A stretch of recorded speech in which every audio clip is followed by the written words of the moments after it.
Okay, got it.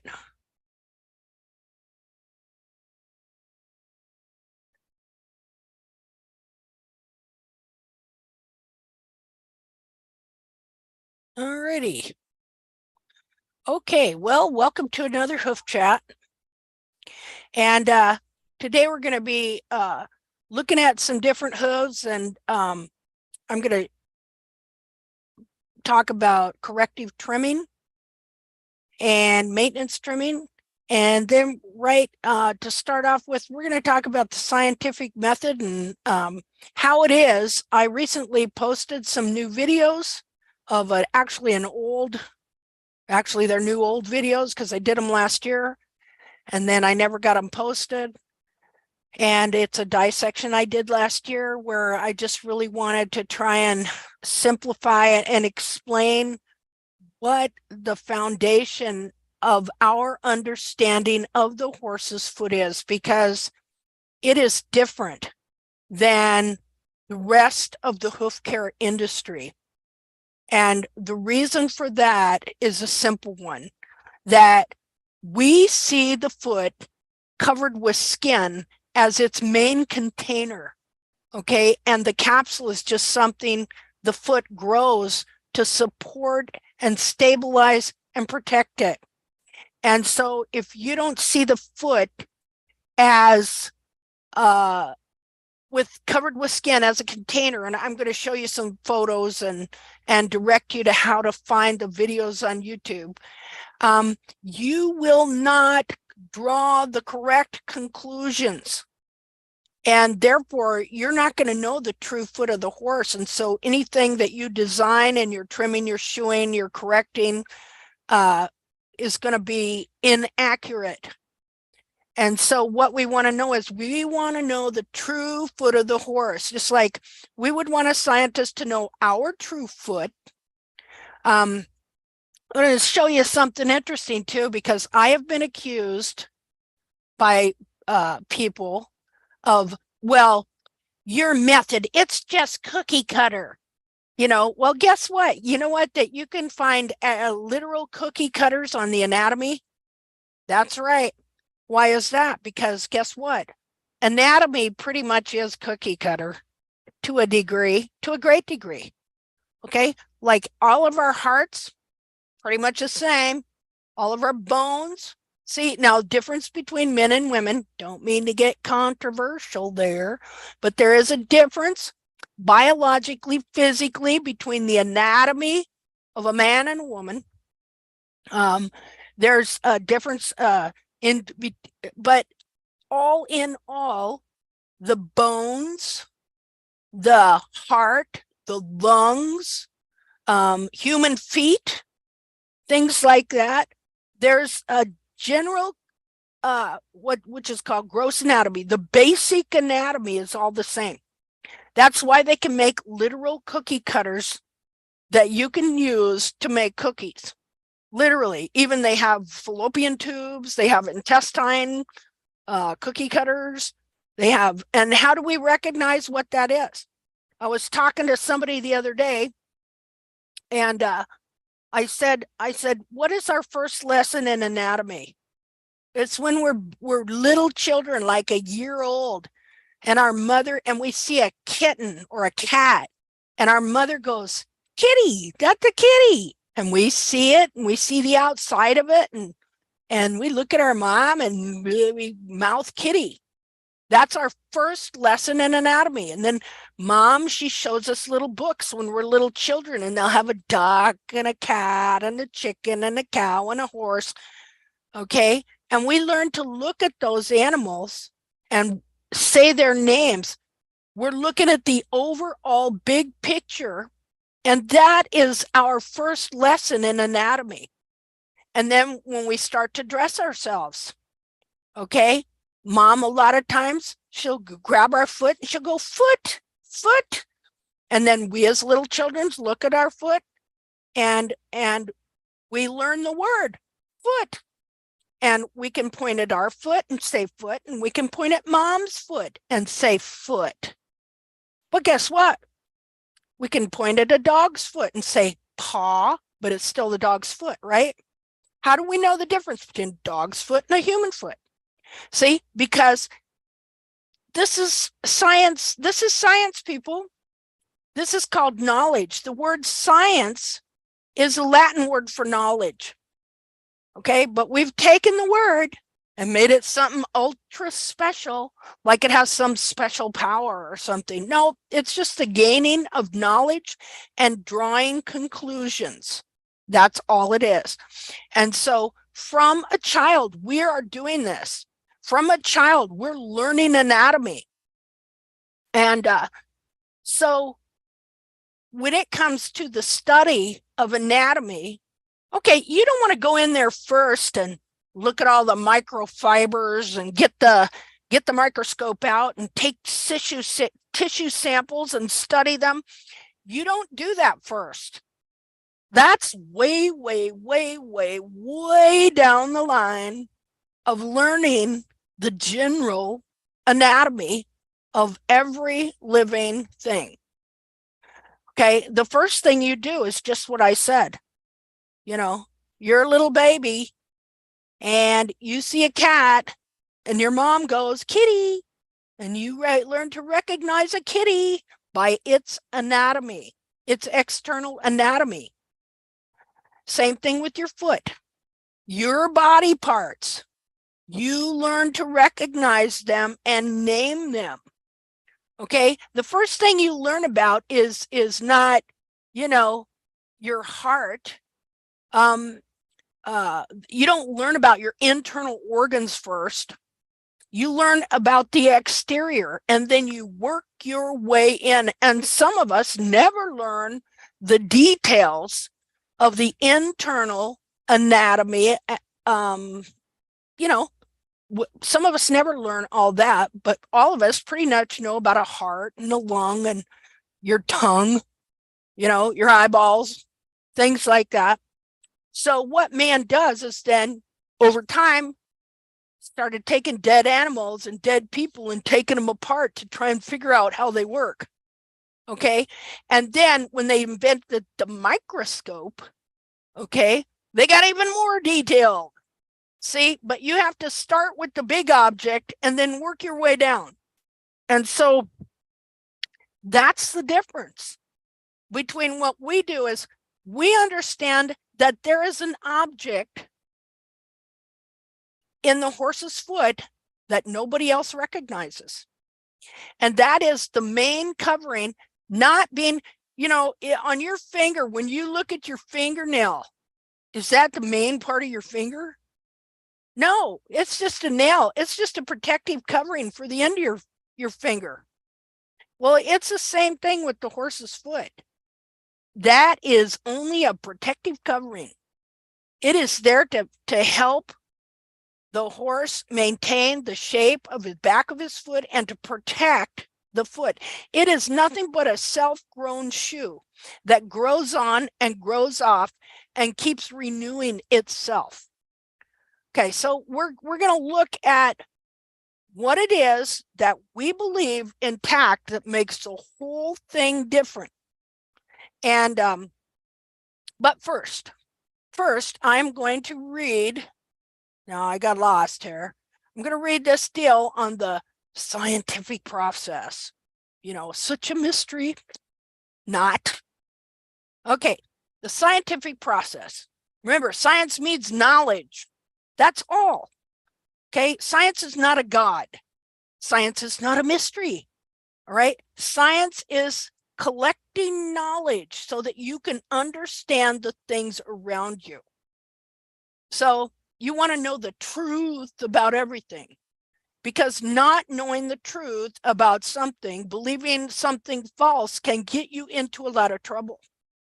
You know, it's like I'm out in the desert and I come upon a water hole and there's a bunch of skulls around it. That ought to give me a clue that maybe I ought to not be drinking that water, right?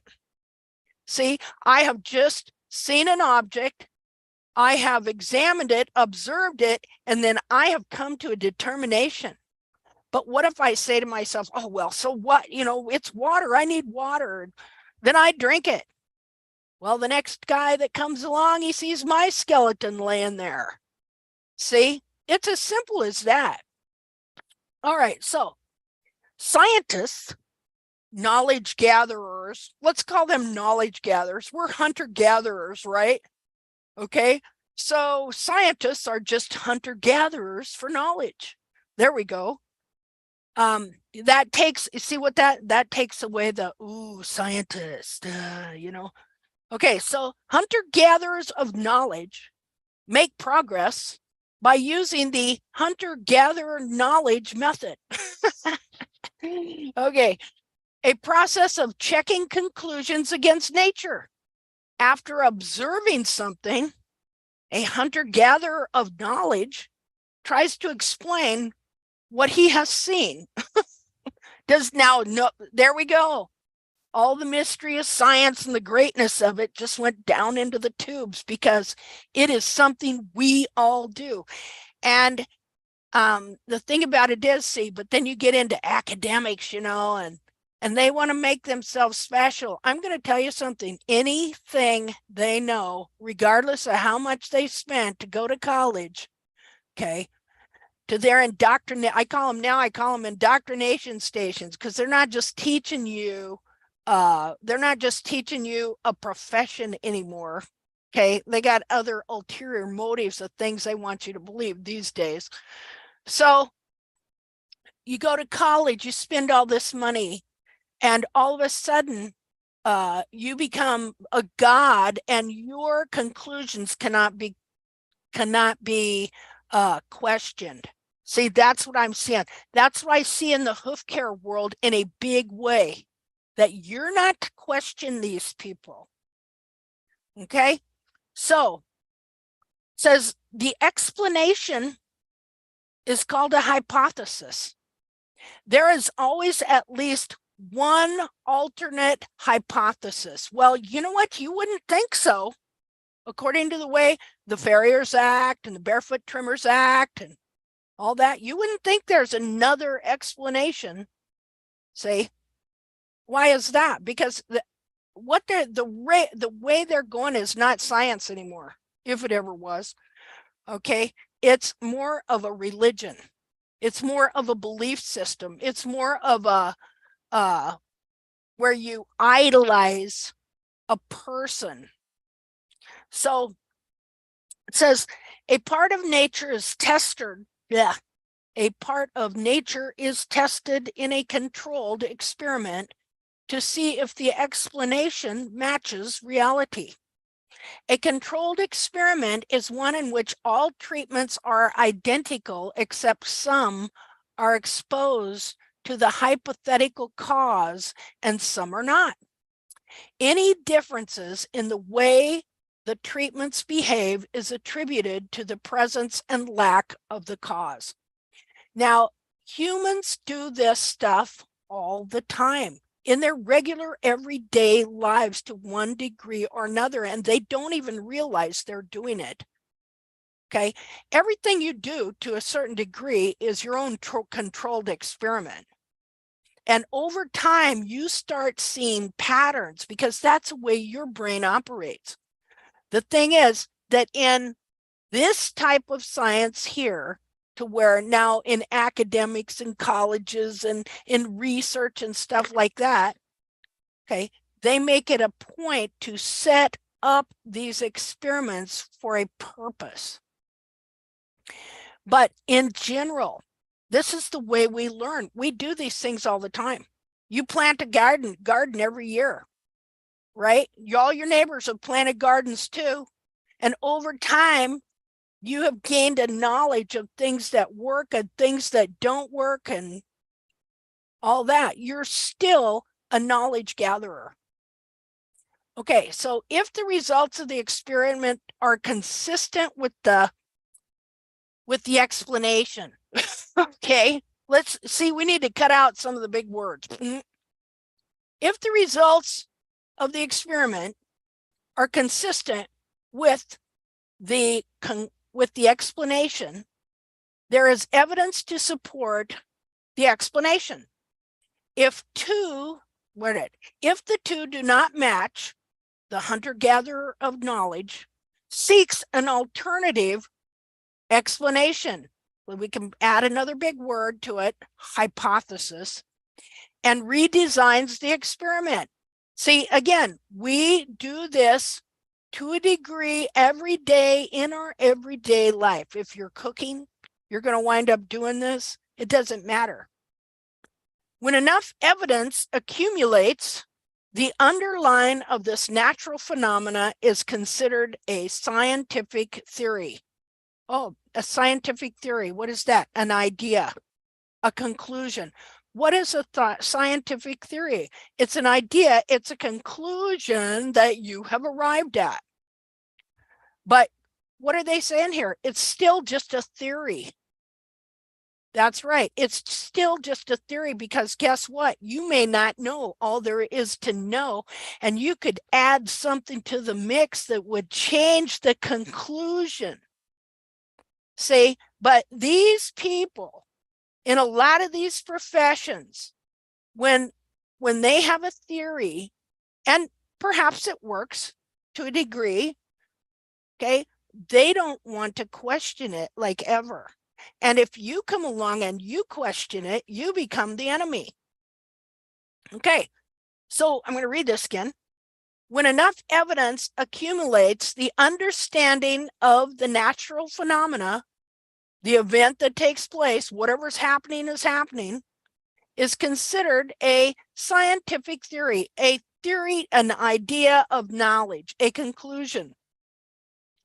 A scientific theory persists. The conclusion they have come to persists until, right here, additional evidence causes it to be revised.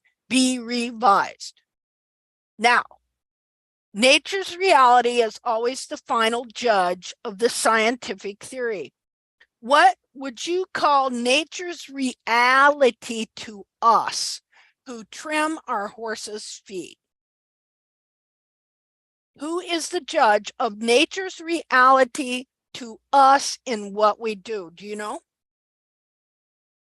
Well, it's our horse. See, that's nature's reality to us. It's like when I first started trimming, and I was using the natural balance trim that I learned online, which it started out with, I would just find the live sole plane and take the whole foot down to the live sole plane.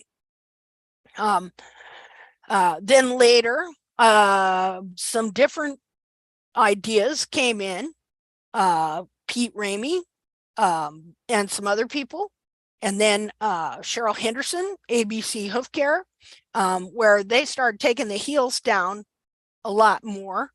And my horse went from loving to run to not loving to run.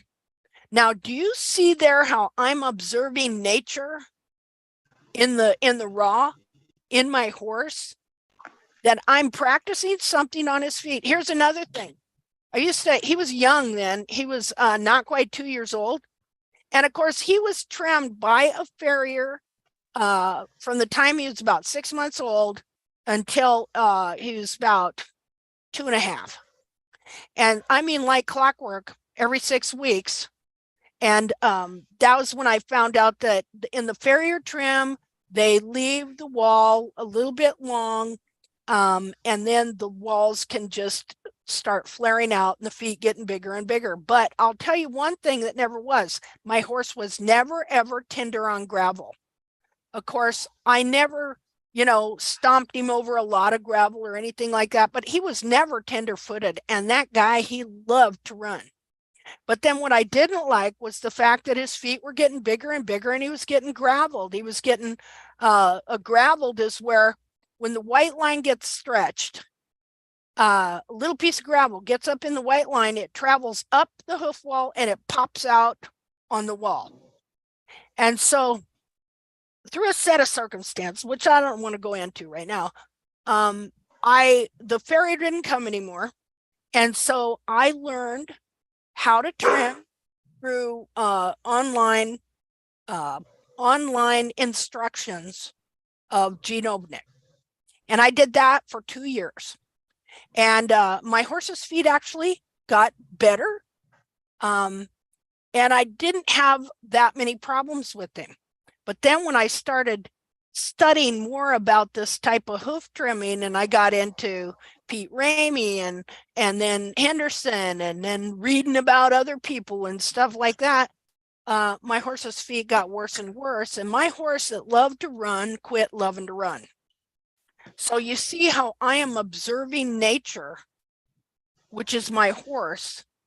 And, as far as the feet, I couldn't tell you that I had any real clue what a foot should look like, except what they're showing me online. It takes a while to get a real, to really get a real understanding in your head of what a foot should look like. Well, that's what we want to do here is we want people to know exactly what the foot of the horse should be like to a general anatomically correct degree and stuff. So it took me, well, I kept trimming with those trims for the next seven years, because it was 10 years, 2005 to, maybe 11, 10 to 11, right in there, 2005 to 2016. Before I realized, what, this just is not working. First of all, it takes, you gradually trim the feet out of these horses, and you don't realize that what you're doing to the feet is what's causing you problems a lot of times, because it shows up in other areas. Like, I don't remember which direction it was, but by then, I'm training Valor, and I'm training him on leads, and I can't remember if it was right or left lead. He just did not want to take. Okay, well, that was due to what I was doing to his feet, how I was trimming the heels out of his feet. And on his, let's see, which one it would be on his right hind. For some reason, I just decided to totally decimate the medial heel. Now, I didn't realize that until several years later, but that was the most trimmed out heel on the whole horse for some reason. So anyway, through experiment, now taking pictures, see, this is the thing too. Trimming, taking pictures, observing the behavior of the horse. That's what I did. Okay. And that's what we've all been doing. And so one of the things we've seen is that when we were doing barefoot trimming, many of us have done the barefoot trimming, the farrier, the whole shebang. Okay. Our horses just got worse and worse and worse. And then when I started realizing, hey, we've been led to trim the heels out of these horses, and I started just allowing him to have heel, he started getting better and better and better. Not perfect, but he started getting better. And since I started that, and since other people have started it, they have started seeing the same thing. And so what we have developed is kind of a bunch of individual science experiments, you might say. Individual researchers doing their own controlled experiments. Now, we can watch other people also take horses and trim the heels out of them, and we know exactly where that's going. That's almost the other side of the controlled experiments that are going on here, because these people are taking pictures too. And so we have pictures of us doing barefoot trimming the heels out and what happened to the feet. And then we have pictures of restoring heels and horses getting better. And I also know that some people have had a difficulty in their horses getting better, because for one reason or the other, which all those things we're working on too. But for the most part, we've seen people do these trims to restore the heels, and we have watched nature. We have watched the horse. We're not watching the foot. I mean, we are to a degree, but what we're really watching is the horse. How is the horse responding? See? So when it comes to this thing it's describing here, this gathering of knowledge, being knowledge gatherers, knowledge hunter gatherers, okay, that's exactly what we have been doing. We've been doing the scientific process, but what I want you to see is that in reality, this is something we do all the time. This is something that is a common to the human mind and the way the mind works in order for survival. Okay, so anyway, what I really liked about the way this was explained was right here. When enough evidence accumulates, the understanding of natural phenomena is considered a scientific theory.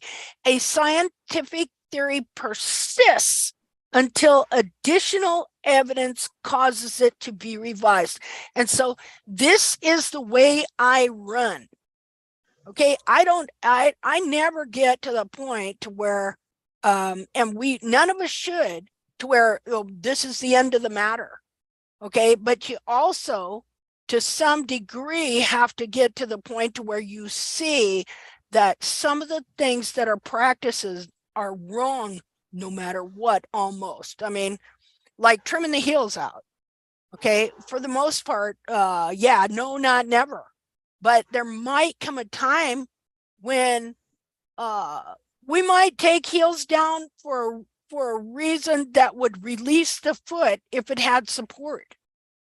See, so you can't say never, never, but you want to get an general accurate understanding of what the true anatomy of the foot is so that you don't go off into barefoot land and get led into false knowledge, because that's what false knowledge is. False knowledge are things that you think are true but aren't.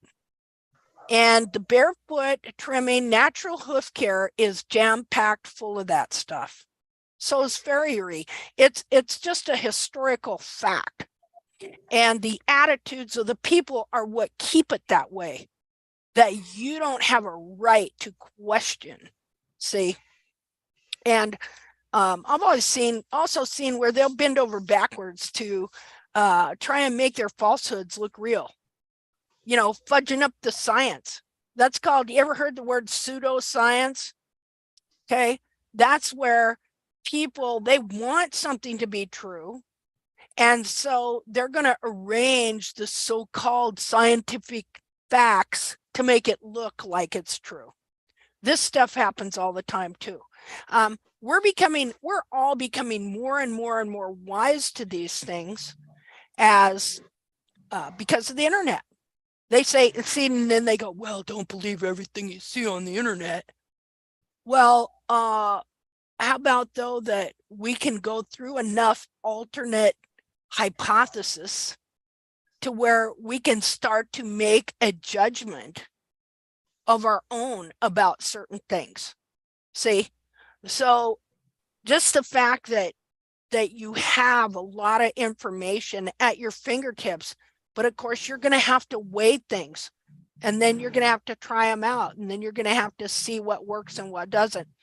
Now, I also don't go for this works for me thing. Okay.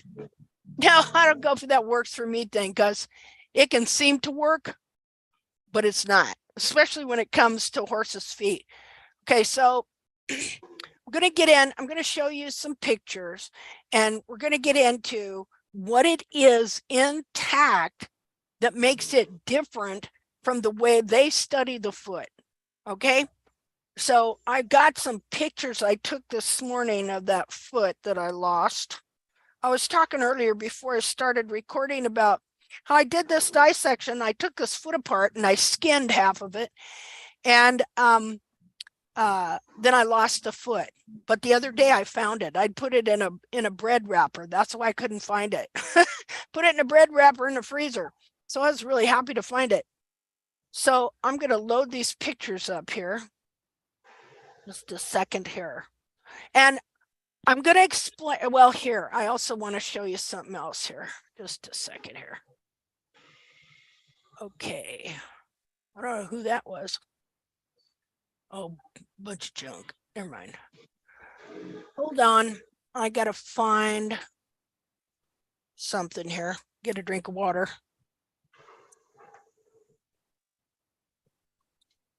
Okay.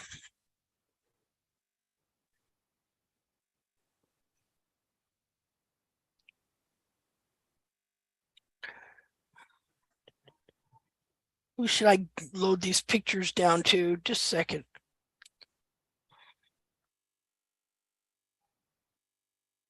I'll send them to Marilyn. Then I can take them off of her there.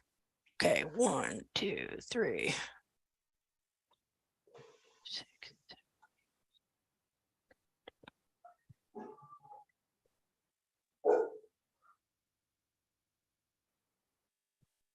Okay, hopefully they'll download. Let me go to Facebook and see if I can find them.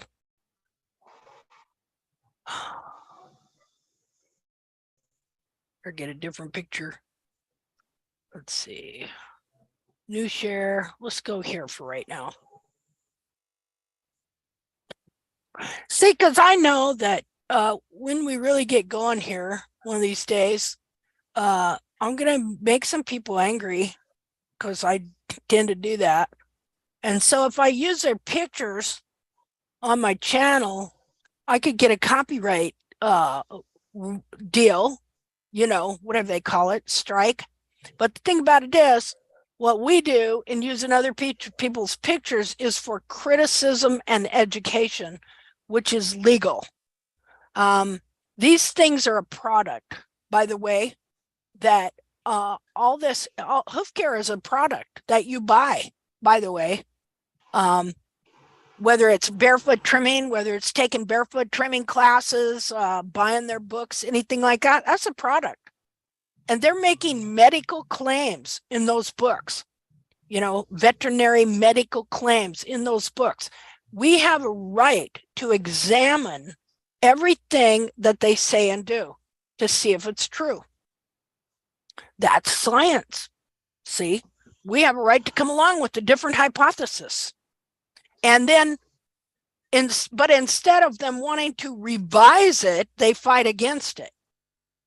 That's because all the money that they make on the books and stuff like that and the prestige. Like Bracy Clark said, it embarrassed him to find out that he had misunderstood the true nature of the foot of the horse in all of his first experiments because he didn't know the true foot. Well, unfortunately, he still didn't even after he found one horse that hadn't been trimmed its whole life till it was 5 years old.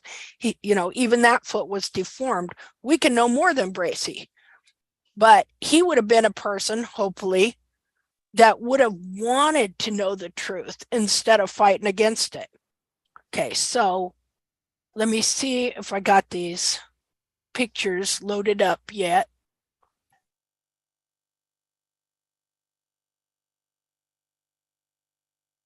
Oh, they are. They're there. Okay. Just a second here. New share. So I took these this morning, and what I want to talk about is how the thing that is different about TACT is how we study the foot. Because we study the internal foot of the horse. Now, why isn't that? Oh, okay. I haven't downloaded these, so I can't make them bigger. Just a minute. Let's see. Save image as. Let's see. I'm just going to call it IF. IF1. Okay. And we'll go through them here real quick. Now, this is a different horse here. You can tell, obviously, that she had some issues with the pillars. Now, what's interesting is all these people were telling me on that hoof group, I got to go watch ELPO hoof mapping.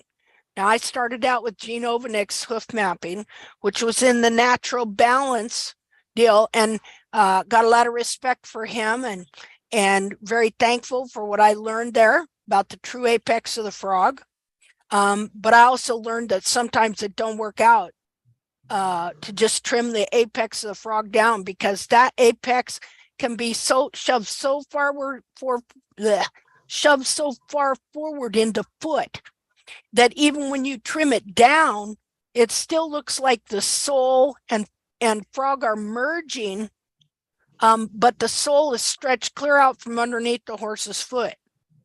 And so what I did then was learn a different way to find it, which I can't remember what that was now. What I do now is I just start right here and look straight down through the foot to kind of tell sometimes too. But there are different ways to find that. But what I did learn from him was the importance of that. See, the importance of that, because if you can find the true apex, which is right down in here, then you can measure forward to find the white line. Now he measures forward from it 1/4 of an inch, or no, 3/4 of an inch, and that's to the end of the coffin bone. But then look at this foot. You have all this corium on this foot that adds length, because it's thickness, that adds at least 1/4 of an inch. And so that's an inch at least from the true apex of the frog. Well, then you got the hoof wall growing down with sole right here is going to grow down here. That makes it a little further ahead. And that's why we measure from the true apex forward to the white line 1.5 inches. That gives us a good amount so that we're not going too short and we're not going too long. It helps us get in the general vicinity. Okay, so anyway, what you're looking at here is the foot from the dissection I did that I just downloaded on YouTube, and we're going to go find those so that you know where to find them. And I'm trying to put them in a playlist so that you can go through them. They're short too. They're only like, you know, at the longest 10-12 minutes long, and they go from one to the other. Because what I wanted to do is I wanted people to have just a real general understanding of how we see this foot. Because see, we see it as a foot. Oh, just a second, I gotta move something here. I'm gonna switch something here so I can make this bigger. Hold on. Okay. Well, I hear a bell. Is that somebody's clock? I guess Angelic is unmuted. Well, I heard a bell, like a chime. And what time is it there? 1, 2, 3. Now I can't find my. It's around 5. Oh, okay. Okay, new share. Or 7. I don't know. Okay, so got too many windows open here. Where is? Okay, I know you're here somewhere. Okay. So you ever windows get lost? Okay, here we go. Now, can you see that getting bigger and smaller? Anybody? Yes, Hello? ma'am. yes, it does. It Okay. does. Okay, so this foot is a dissection I did a while back, and this is the foot right here. Now, this is the whole foot of the horse, and the bones are taken out of it. The short pastern bone is taken out of it because it kind of inserts right into here. Okay, but this would be the whole foot of the horse, and this is a skin covering. This is its container. Okay, this is a leather skin container. I have numerous feet that they either all this corium here turns into leather or rawhide, along with the skin up here. Okay, this skin grows the hair. These skins down here grow the hoof capsule, just like growing the fingernail. Well, you know, I can look under my nail bed is still a form of skin. Okay, so what I found when I did this dissection, because I've been saying that for a number of years, that this is just skin. It's just skin, just like this. And so I thought, when I was doing this dissection, I thought, well, if it is just skin, I should be able to skin it. And so I have that in the dissection video I did where I skinned that foot. And when I skinned that foot, this is what I got right here. Okay, you see how it's basically seamless? See, but it shows you the different kinds of skin. Oh, just a minute. Oh, hold on.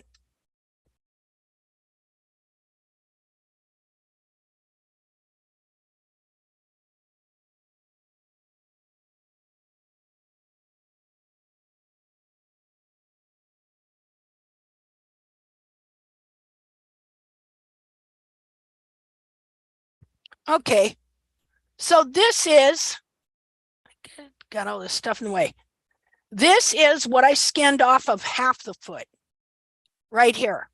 And so what I want to show you here, so this skin grows the hair right here. You see this little darker line here? This skin, and it gets wider here. This skin grows the periopal skin. Here's the coronary band. This skin grows the hoof wall. Now, they say that, and I guess I have to believe it, that this lamina, it grows the lamina that connects to the hoof wall, that connects all the hoof wall to the foot. And I know it has to produce lamina because of the way it produces a laminar wedge. I mean, for a long time, everybody just believed that the whole hoof wall grew from here. And then in fact,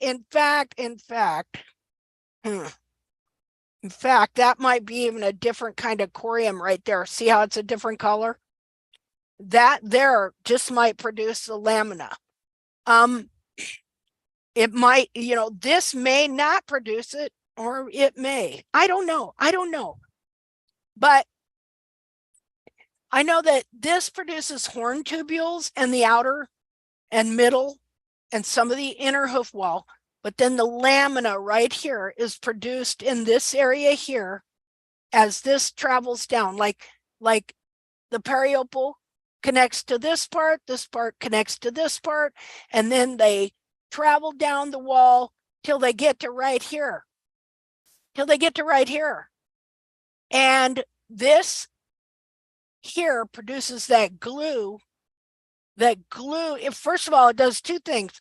It is the sole corium, and it produces a convex ridgisole around the perimeter of this foot. Say right here, you can see it right here. That's this right here. The lamina comes down to here. That's this right here. And then this, let me get up here. This starts growing the sole, the ridge that goes around the foot, and it produces that yellow serum rubber-like glue that glues the lamina of the wall to the sole right here. And then here is your sole right here that grows the sole. That's the skin that grows the sole. And then right here is part of the skin of the frog that grows the frog right there. And it was kind of, you know, difficult, but like when you look at it, you can tell what it is, right? You can tell this is a horse's leg. You can tell this is the coronary band, and this is the foot, right? Okay, so now this horse here has the same foot as this horse. Looks just the same. Now where you see right here in the back where that's rounded, that's not correct. It looks like that because it's not being supported by a hoof capsule. Because And so somebody could come along and they could examine this and they could say, see there, that's what the horse's foot is supposed to look like. No, it's not. When you take the foot out of the capsule, the whole back of the foot falls down like that because it's supposed to be supported up in the air by the hoof capsule, by the heels and the frog. Okay, so let's see here. Now I gotta go back and find where I was. Just a second. New share. Okay, so now here's the other side. This is the side I skinned. So you were looking at the other side. So just a minute here. I wish I'd have taken a picture of the back. I was gonna do a little video on it, but some people called and I had to go do something. So just a minute. Let me mark this.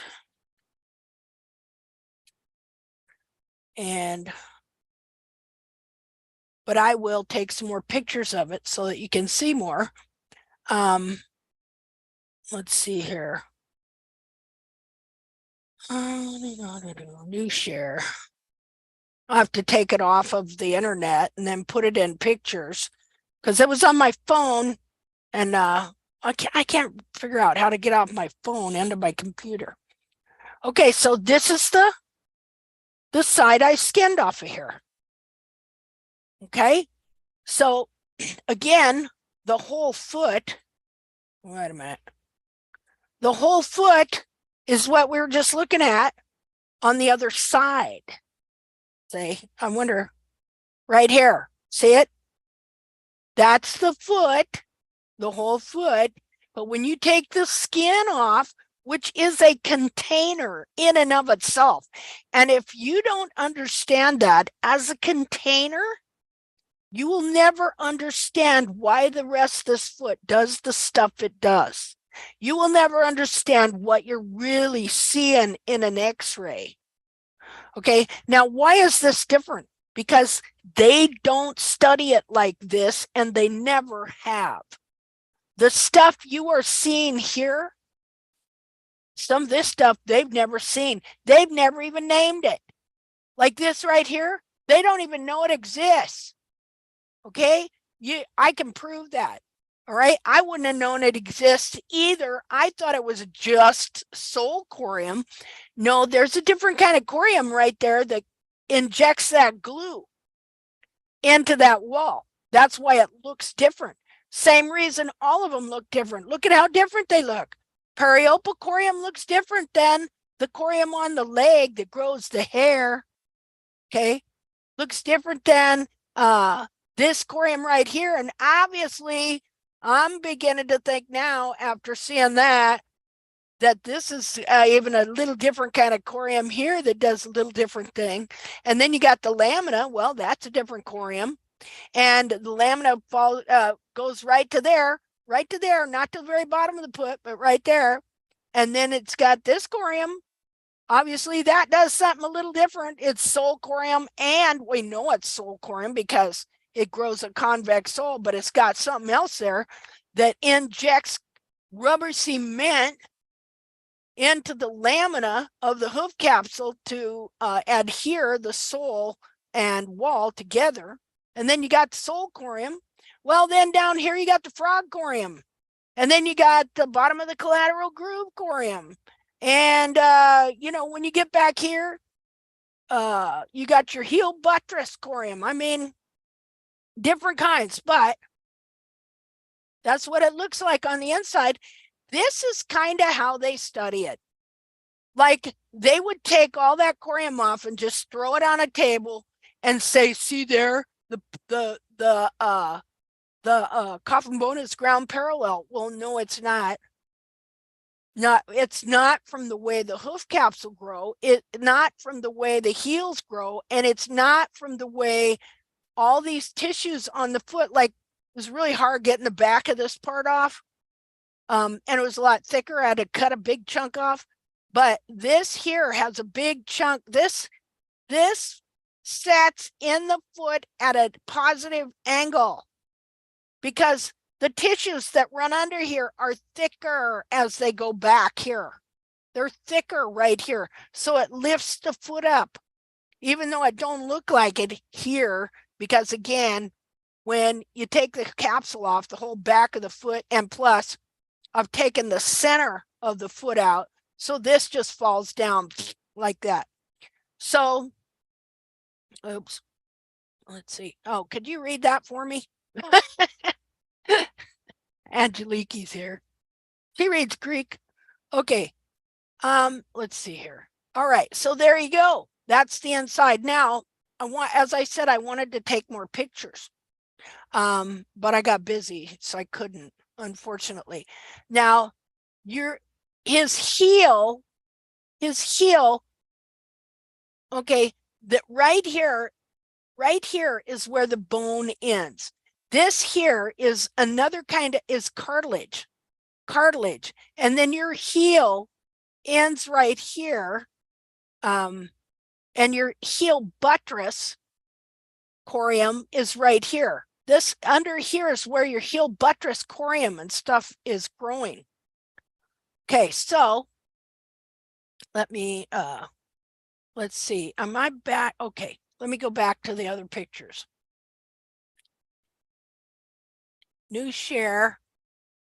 So our understanding of the foot, our trimming, and what we're trying to accomplish is only going to be as good as our understanding of this foot in the right way. And if you don't add the fact that this foot has a container already in the skin that covers it, you're never going to understand it. You know, and what do you see on an x-ray? You see the bones. You ever know they're always focused on the bones? That's it. You know, and I mean, you'll see the x-rays, and the back of that foot has more shapes than Carter has liver pills. Okay, you have to be old to understand that saying. Carter, there were these liver pills. They look like green peas, and it became a saying. Well, that's more than Carter's got liver pills, because he sold billions of liver pills to people. I think they still make them. But anyway, so the back of the foot, when you look on these x-rays, my gosh, every configuration under the sun. Well, the horse doesn't have every configuration under the sun. The horse has one configuration back here. But because all this is cartilage and fat, it can be manipulated and moved and compressed into a smaller capsule as the heels are incorrectly trimmed out, trimmed down. Then this foot goes into high drive, doing all kinds of stuff. And the back of this foot gets all deformed, and they do not even recognize it. And even here, the way the cartilage is sitting, because it no longer has the hide on it, and you're not seeing it completely in its correct form. So, okay, so there it is again.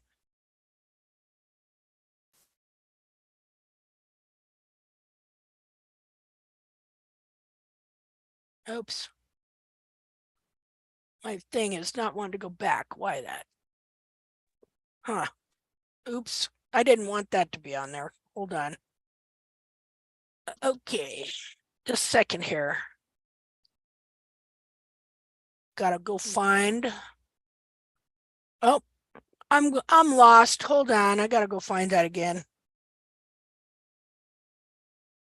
Okay. I accidentally shut off Facebook. New share. Okay, I'll let you look at that for a minute till I go find that other one.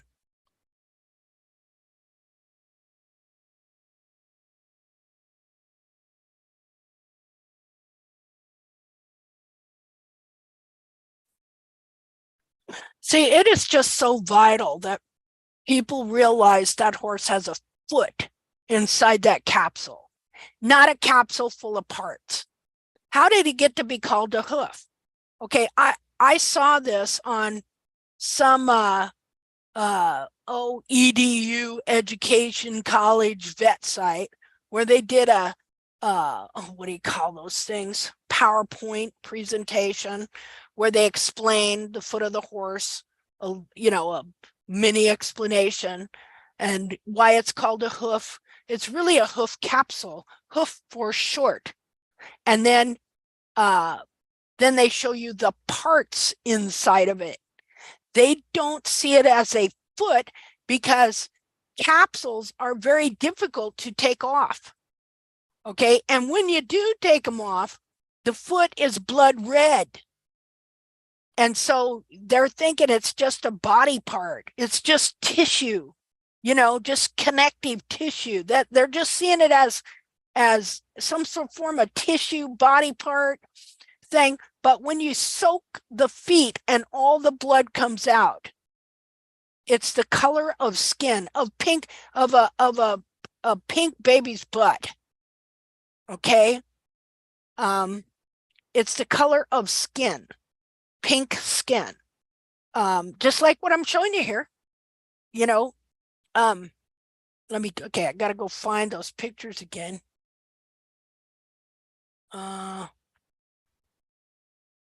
Okay, Marilyn, where'd you go? There you go. Okay.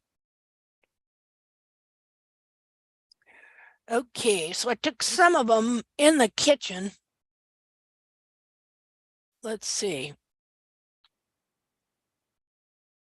New share. Okay, so you can see here, I need to save all these, download and save all these images. Let's see. F3. Like I said, I wanted to take some more pictures. I started in the kitchen. I moved outside because I wasn't getting enough light.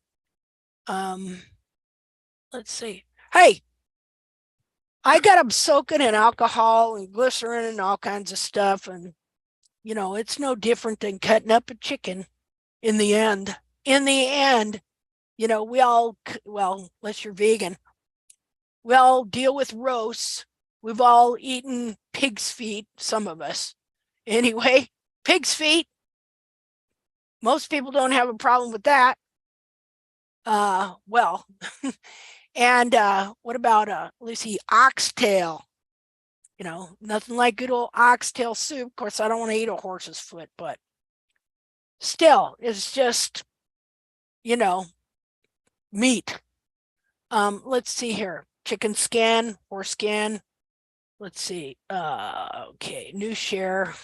Where am I here? Oh, wait a minute. Oopsie daisy. Second here.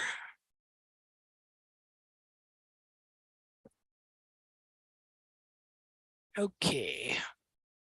New share. There we go. In case you're wondering what I'm doing here.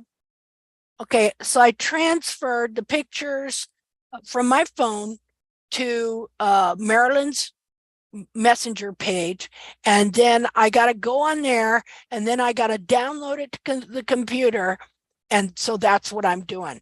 Okay, so again, you can see here the different kinds of coriums. Again, this grows hair, this grows periopal, this grows hoof wall. There's something going on here.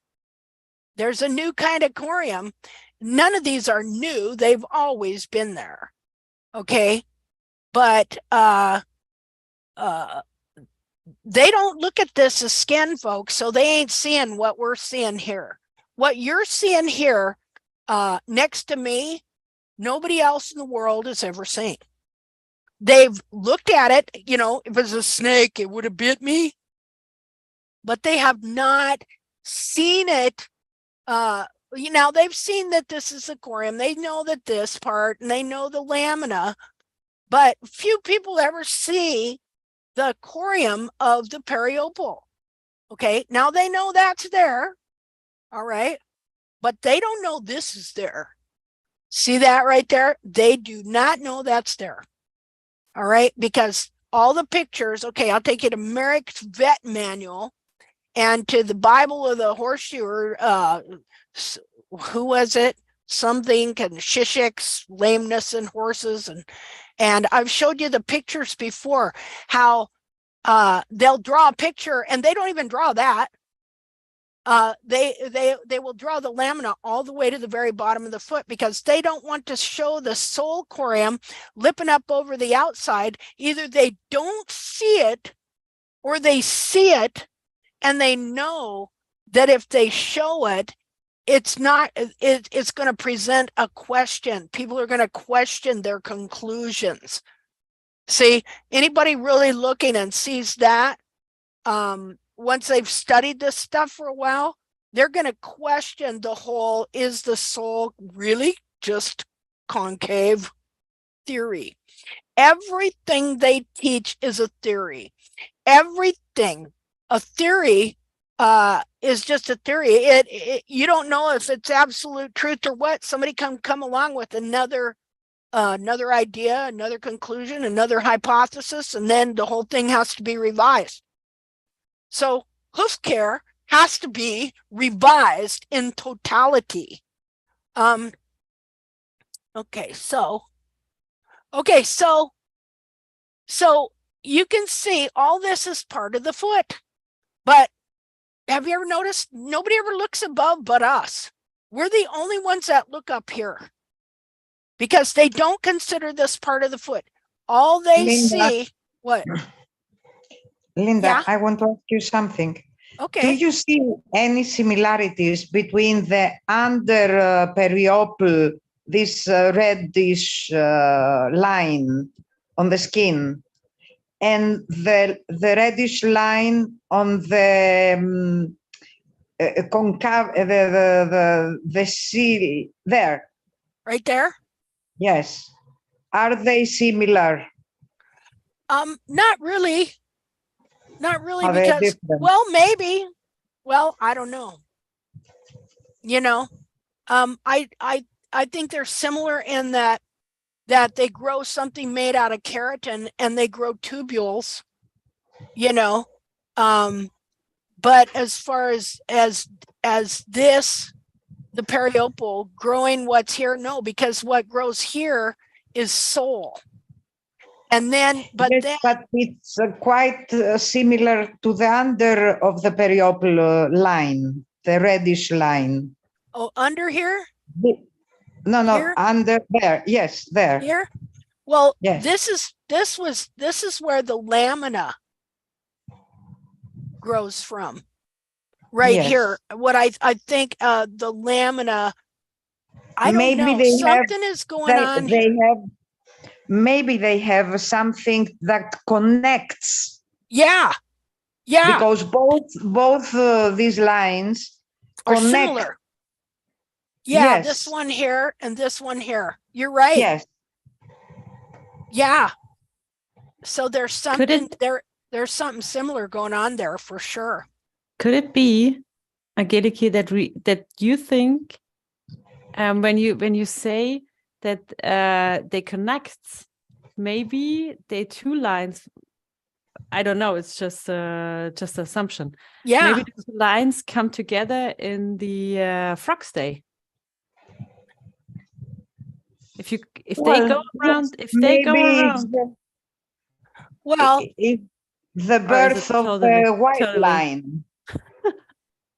Okay, what I see as far as how they can connect is what she's saying by connect. Let me see if I'm wrong or right or whatever, is that there's something about them that connects, enables them to connect one part to another. Is that what you're meaning? Yes. Okay. Yeah. Like here you have just wall that grows right here. Because I mean your frog stay is clear down around and down here. Okay, so it's not except when you get around behind. See, I need to skin some more feet and get a little better deal going on here. Maybe these parts are have something to do with that white line. Well, this one does. Well, wait a minute. Okay, so the lamina is part of the white line. Yes. Okay. So the lamina is part of the white line that grows here. And then your lamina, you know, as far as I know, also they say that this lamina here, so you got two kinds of lamina, right? You've got the sensitive lamina right here on the foot, but then you got the lamina on the hoof capsule, and of course this grows From the inner part. yeah, it all grows from all of this here. And so this has something to do because it's right here next to the sensitive lamina. And of course, this grows the horn tubules and things like that. And part of intertubular horn starts coming in from here. And so it has something to do it. But this joins the lamina to the sole. So, you know, there's something going on here that's, you know, similar maybe or connected. This is why I'm thinking that maybe they're similar to the function, because to connect the soul to the wall is very important. So maybe this kind of similarity are two points where the hoof needs to be very strongly connected. Yeah, and this connects the wall that starts growing here to the lamina here. Yes. Yeah, I see. And the lower connects the wall and the lamina from the inside part to the sole, which is lamina again, but of another kind, let's say. Yeah. Well, yeah, it is a form of lamina, and I've always called it laminar serum because we talked about how when the toe is compromised, it'll really start oozing stuff out that is like rubber cement. A lot of times you'll find a chunk of it in the toe or something. And what we need to do is look at I'm going to grab the inside of a hoof capsule here for us to look at. Just a second here. Well, let's see.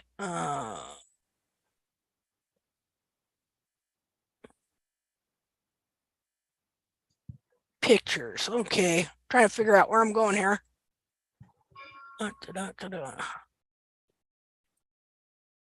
Okay. Well, look here. This is going to tell us something, I think. Wait a minute.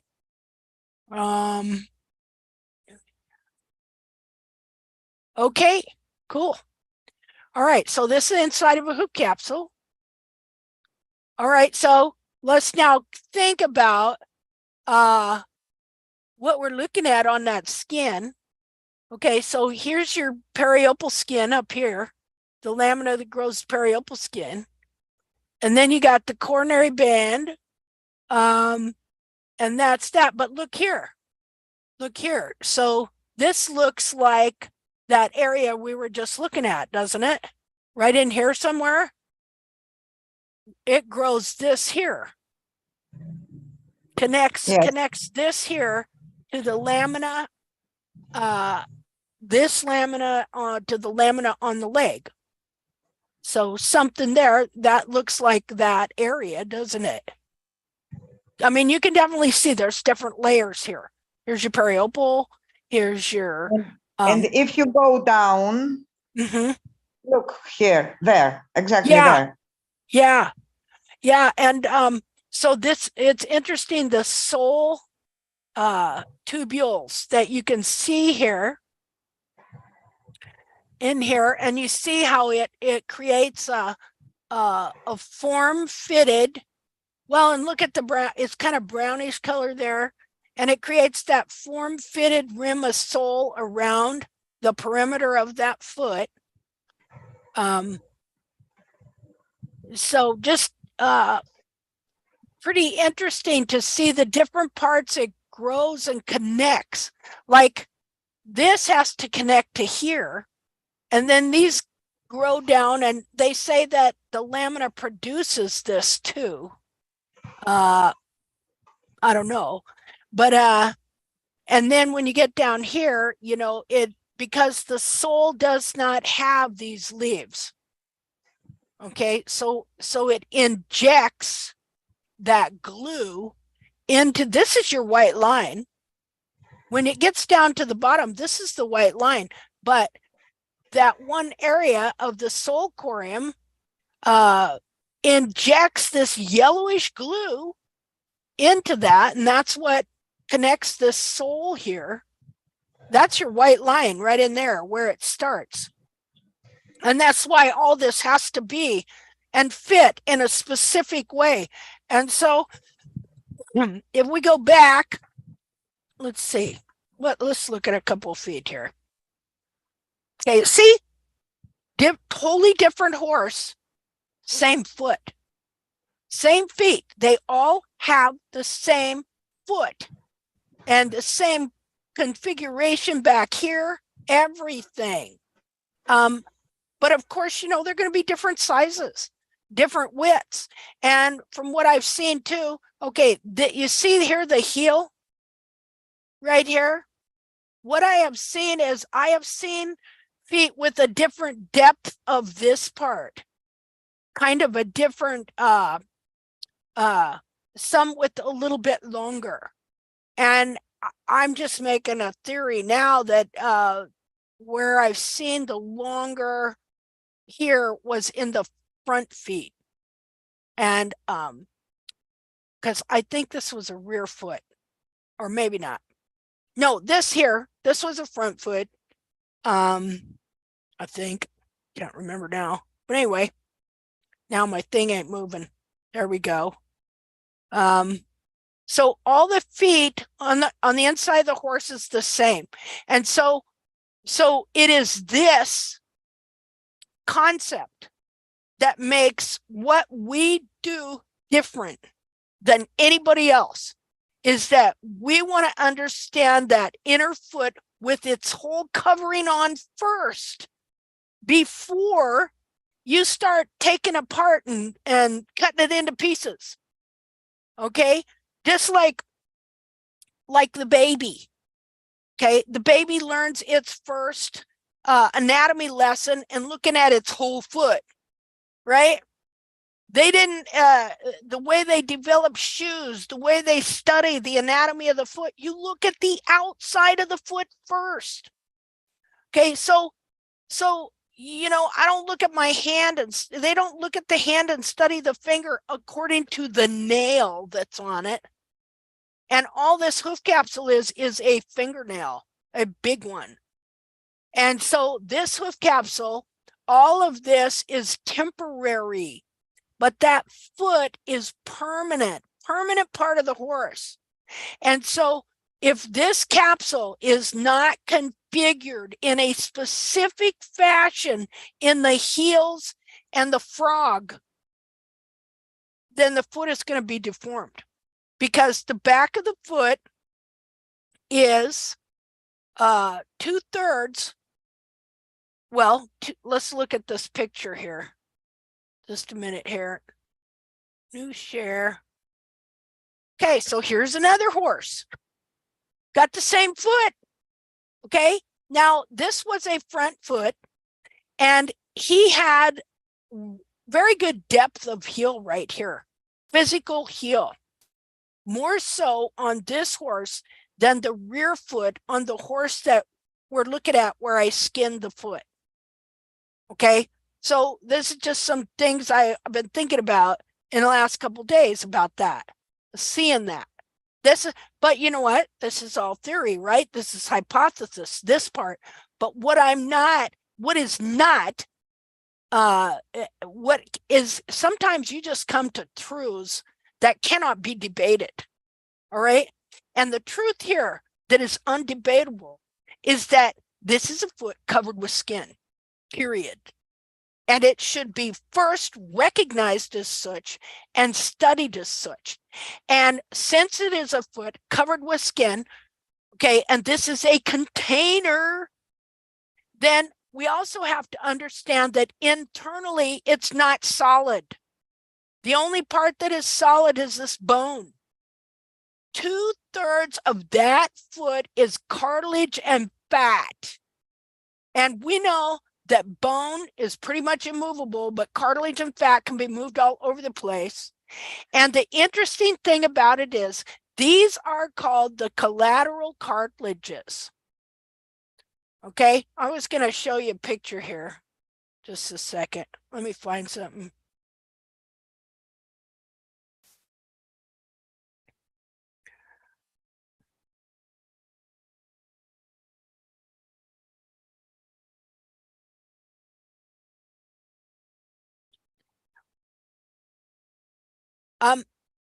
It's slowly getting to the place where I really feel I'm going to be able to put some really simplified things together that you can show people to kind of jar their brains loose. You know what I mean? Jar their brains loose from false teaching. Let's see here, new share. I looked this up this week. I found this picture of a nose and I thought it was so funny because see, the horse's foot is how I'm always using the nose as an example of the horse's foot. Okay. And so the digital cushion, all right, the digital cushion, they call it, it's adipose tissue, but it's called fibrofatty tissue as well. Well, look at there. The nose has the same kind of tissue. The cartilages are called lateral cartilages. A lot of times you call them collateral or ungual cartilages, but most of the time people call them lateral cartilages. And so I found it really funny after using that example of how the foot is like your nose. It's got a specific shape and a specific place that is proper for it to be. And so if you take your finger and you turn it and you just push your nose over the side of your face, right away, it restricts its function because you can't breathe as well. Okay. And if you were to keep it there, sooner or later, it's going to start to develop inflammation. It's going to even affect the way you talk because you push it over the side of your face and the skin underneath it that's connected to your lip, okay, it's going to affect that. It'll affect the bone up here. See, this and is... there is a bone, the same, it is 1/3 of the nose. Yeah. Yeah, exactly. Good recognition there. Let's turn it on its side here. Let's see. And so, so this could be the coffin bone.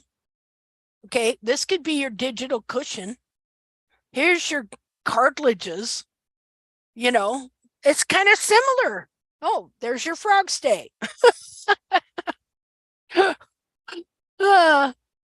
This is an awesome picture.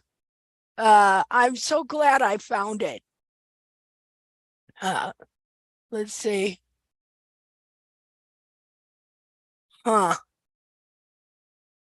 Well, look at that. That could be like the bulbs in the frog.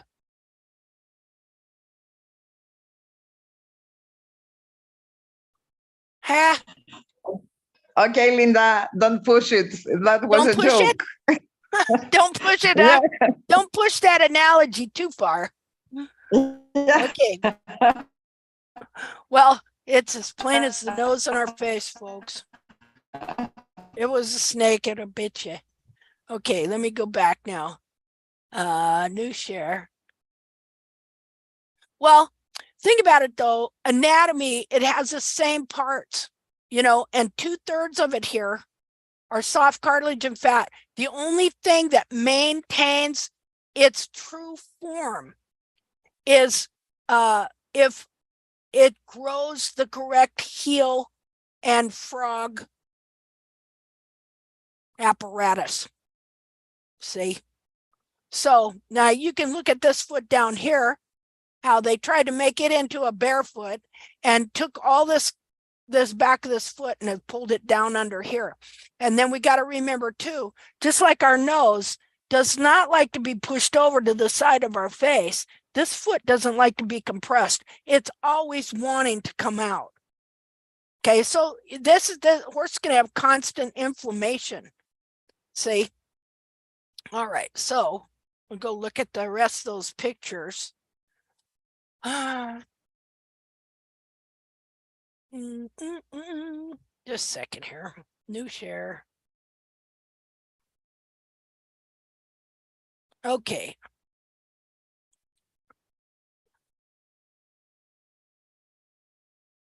Now here's your navicular bone. It's pretty interesting. Just a minute here. Let me save the image again. And transfer over so we can enlarge it.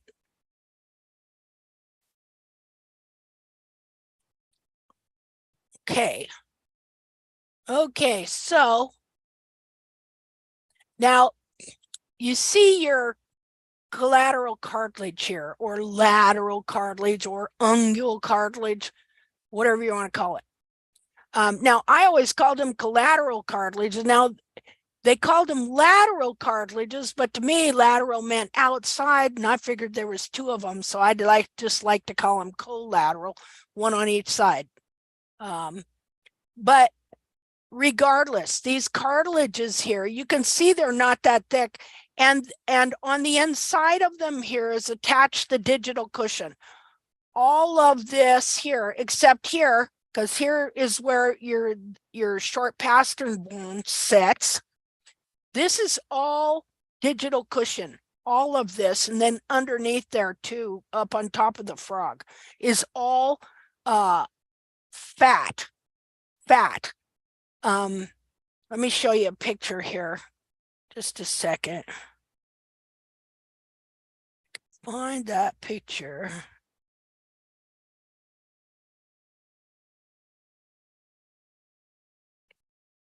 Oh. Okay, this is the same foot. Not a very good picture, but let's see.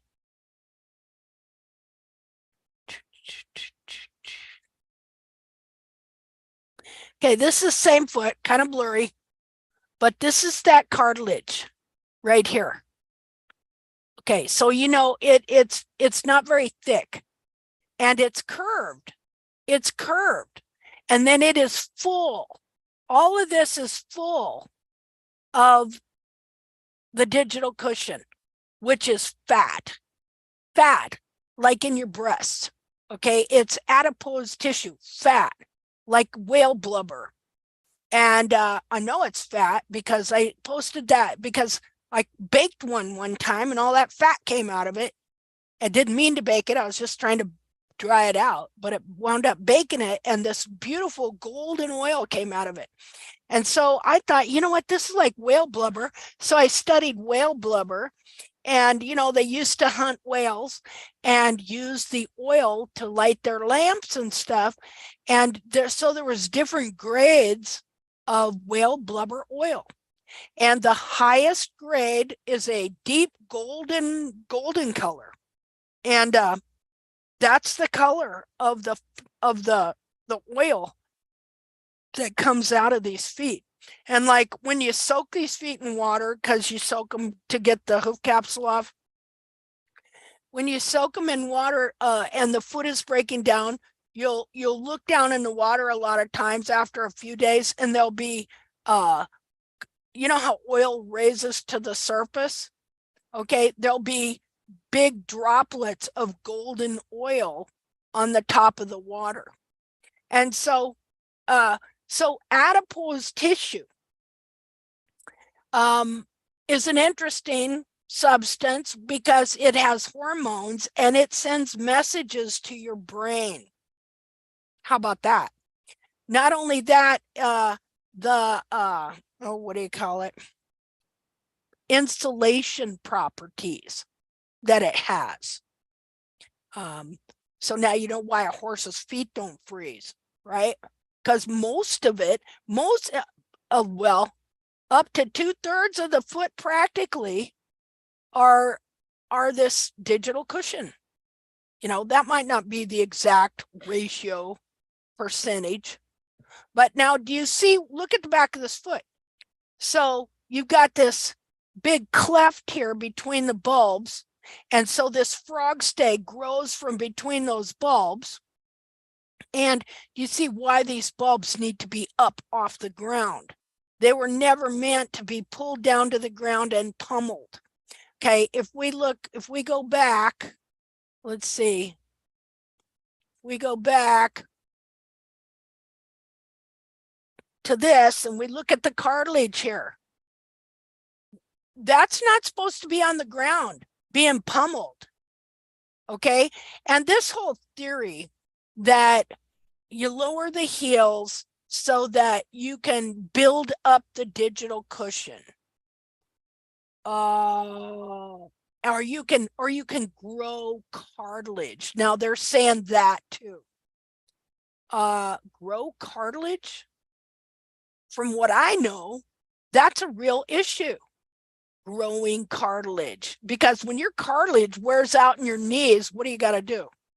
You got to get a knee replacement, right?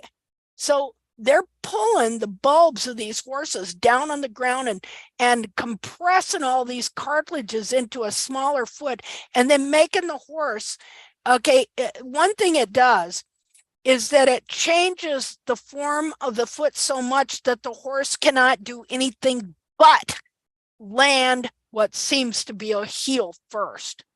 And so what you're doing is you're deforming the foot, you're pulling the sensitive bulbs and cartilage down to the ground, which is like putting your nose and slamming it over to the side of your face and gluing it with super glue. Okay. And then you're forcing that horse to walk on a part it was never supposed to walk on. And you're saying, and you're thinking you're building up digital cushion, and you're thinking you're doing this wonderful heel first landing, when in reality, you're just have put the horse's foot in a position where he can't do anything but, and he's being tortured. That is what's going on. So that's the truth. That's the truth. And that's why all these horses' feet are falling apart. See, that's why the boot companies are doing so well. And all the composite shoe companies are doing so well. See, thanks to barefoot trimming. I mean, farriery had a big bunch of major problems before because of how frog pressure was introduced in 1759 by Philip Lafosse. That's been crippling horses ever since. And like we read in the history of this, up until barefoot, 25 years previous to that, the fact of growing heels into horses was coming back until barefoot trimming was introduced. And now when I talk about barefoot trimming, I'm not talking about your horse going sound in without shoes. Absolutely, that's a given. We're talking about a specific method, way of trimming developed by specific individuals, and there are so many holes in their research and their so-called knowledge gathering. I mean, you know what? It's just blown full of holes and stuff. No way, Jose, do wild horses have 1 centimeter heels. And this is what was proposed by Jamie Jackson in his book, The Natural Horse, in 1991. And everybody just ran with it because nobody had ever seen wild horses' feet. So he showed a few and then come up with this theory and Quam. But guess what? Now we can look at a lot of wild horses' feet. I sat here for 4 hours the other night and went all over the internet gathering pictures of wild horses' feet. All right. And, you know, they don't look nothing like the barefoot model that these people have wanted us to put on our horses. Okay, but like I said, somebody could look at this foot here and assume that this was the correct configuration for the back of the foot, and so that the foot should look like that. See, because that without this back being supported, you could almost look at that as your typical barefoot. Well, this is definitely a barefoot, but you know, just the shape. But that is not the shape that this foot truly has. Again, you know, I've taken out all of this, and it's all fallen to the ground here. And so this is not what it really, this is not its true shape and form without the support of the hoof capsule and without the skin on it fully and holding it where it's supposed to be. Okay, so anyway, you know, here, I'll let you see the inside of that. Now here is here's the back of the foot and the heels in here. This is where your bar would be down here. And of course, that all full of the digital cushion. Okay. Let's see. All right. Well, anyway, let me see here. You want to see something pretty cute? Yes. While you talking and I'm listening, my little girl come in, Ella, and she saw the dried hoof capsule on my desk and starting to explore it. Good. And I make some pictures. Oh, I want to see. I sent it already. Okay. And let me go there. After 2 minutes or so, the bigger sister came in and she's starting to explain how the frog stay is working. Well, how about that? Isn't that awesome? She's so cute. She said, "Oh, Mom, this is the heel, huh?" And I said, "Yeah." And she shows it on her feet to the bigger sister and she said, "Look at that." And then she touched the frog stay and the capsule and explained how it works. And she want to trim it. So. Well, see, that's awesome. Yeah. Let's start a new generation. That's right. A new generation. Let's see. Okay. It was so cute.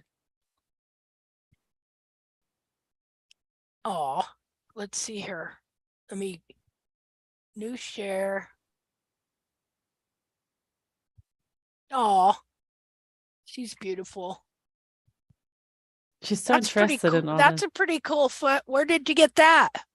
It's a dry foot, normally for dog foot.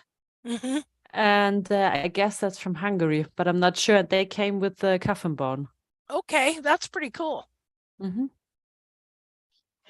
Because in Germany is very. Excuse me. Do you mean you can buy a dry hoof like this? Yeah, on Etsy.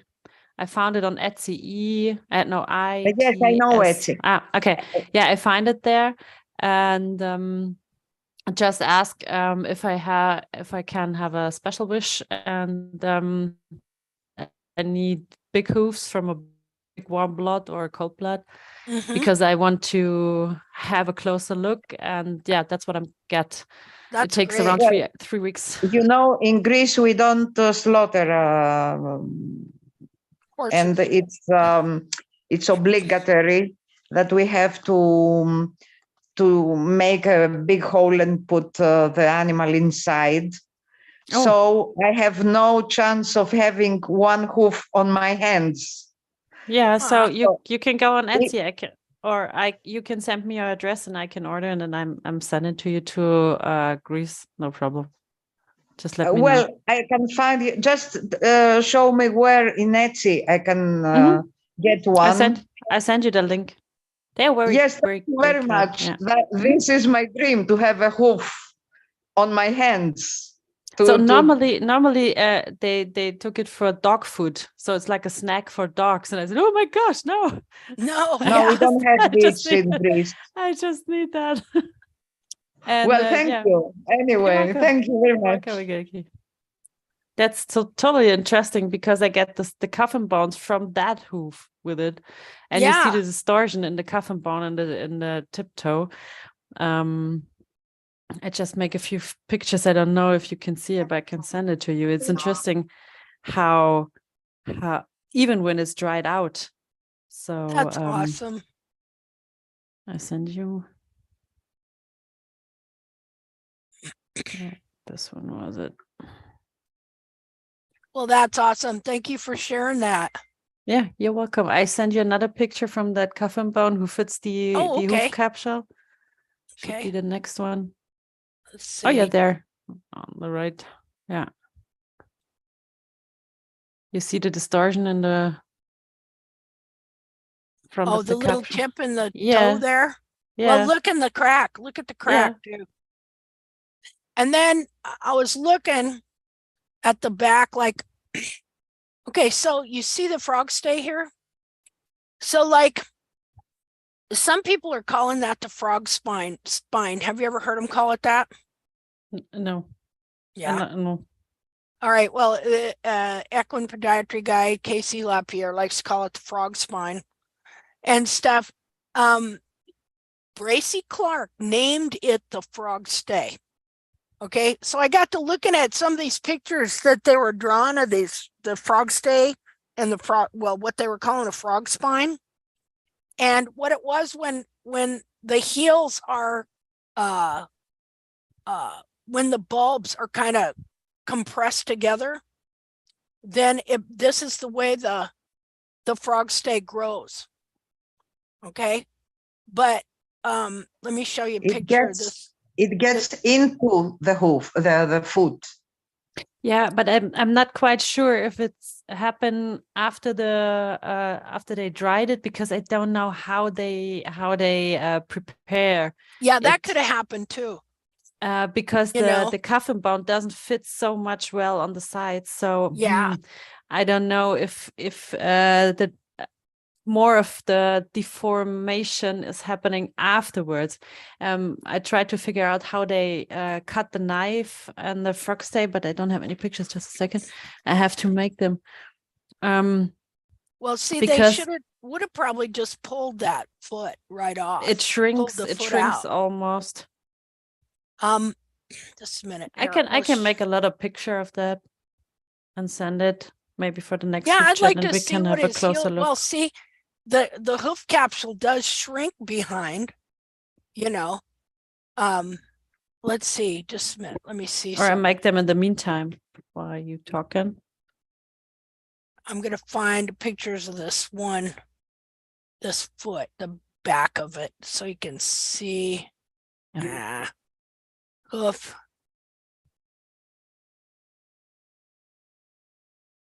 I just turn it around because I don't have much light.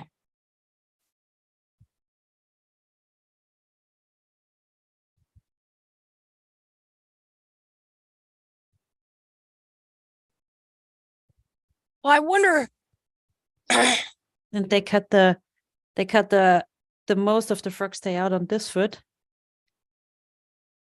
and on the other, because I got two. Yeah, also.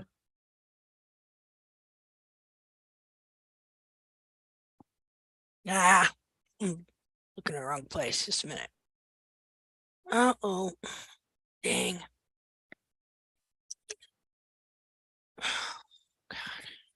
Okay. Send you 5 pictures more from that hoof. Yeah. I'm from just behind looking for... and the solar view. Okay, and then I'm gonna find this other picture thing here in just a second. Yeah, and I want you to ask if you have any ideas, how can I put it on the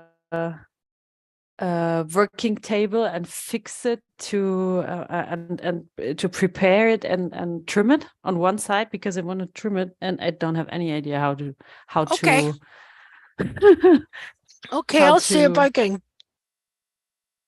Maybe if you have an idea, that would be very helpful, because my husband doesn't have an idea.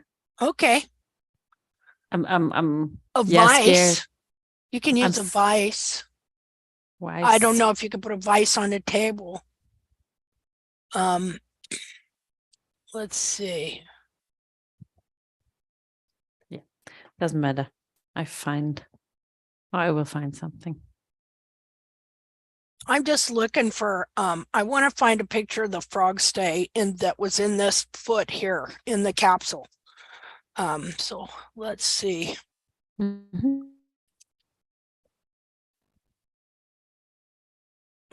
Hmm.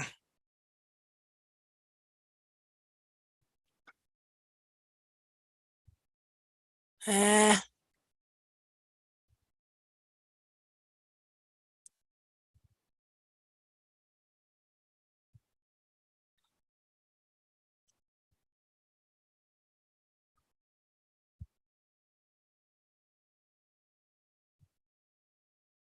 Okay.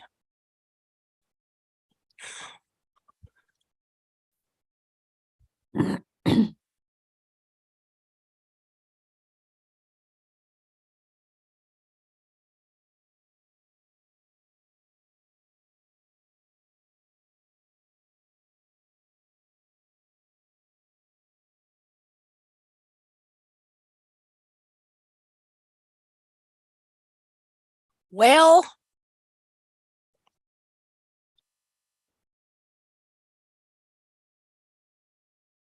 see, I should have, I should have found this first, since I knew I was going to be doing this foot. So I didn't have to have all this downtime. Just a second here, maybe this is it.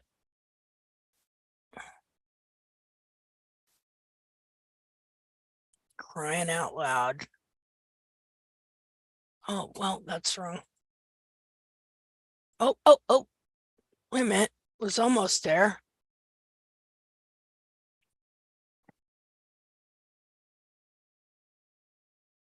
Just, okay. Dang. Okay. Okay, well, I'll show you the same foot we've been looking at here. Well, oh,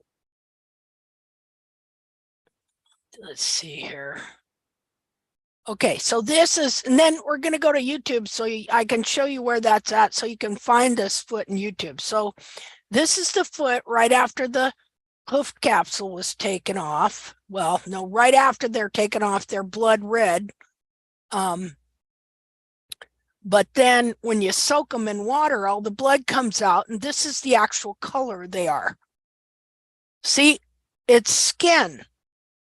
See, and again, any pictures you see of them where they draw them, they're going to make them look red. Like, let me get a picture up here real quick.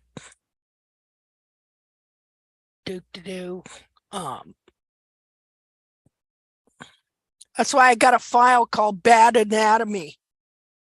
That's where I collect stuff that shows how they're bad on their understanding of anatomy. Got 3 files: Bad Anatomy, Bad Barefoot, and Bad Farrier. You know, you're trying to figure out something to name these things, you know. Okay. Let me get down here. Come on. Oh, if I just close out some stuff and move some stuff, I could get there faster. Bad Anatomy. Bad Farrier, Bad Barefoot. Bad Anatomy. Okay, so I'll just show you some of these here. Like this is pretty good. This was pretty cool. Some guy bought this book somewhere, and this was pretty darn cool. I think it was in French. Maybe it was LaFosse's book. No. Just a minute here. New share. Okay. Because, you know, I made this assertion that they don't see this as skin. Okay. They see it as tissues. Except here, it's a little different because they have uncovered this part. So maybe this guy was kind of starting to see it that way. But this is some old book somebody bought and they were showing pictures. Look, it had, it was pretty cool.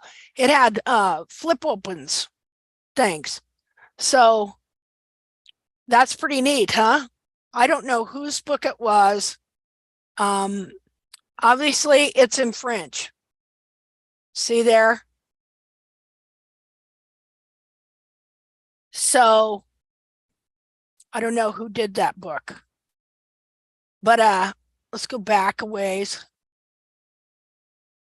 Okay, here again. Okay, this is mine here. But this is how they see it. See, they don't really see it as a foot. As a foot covered with skin. They see that as tissue. Just a minute. Let me look up a new. Just a second.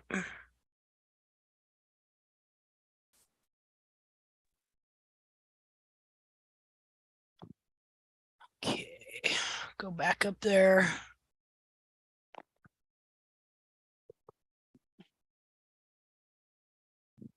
Oh, well, good. I do have some pictures of that foot when I just did it.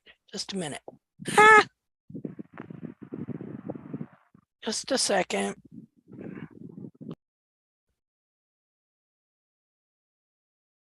Okay.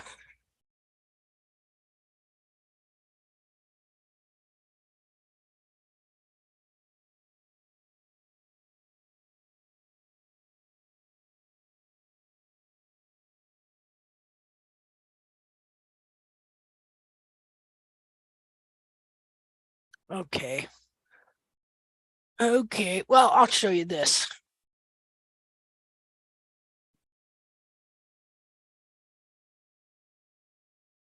Okay, so this is Adam and Stashik's Lameness in Horses, which is like the Farrier Bible. Okay, so notice something here. Okay, now they have the periopal corium marked. They have the coronary corium marked.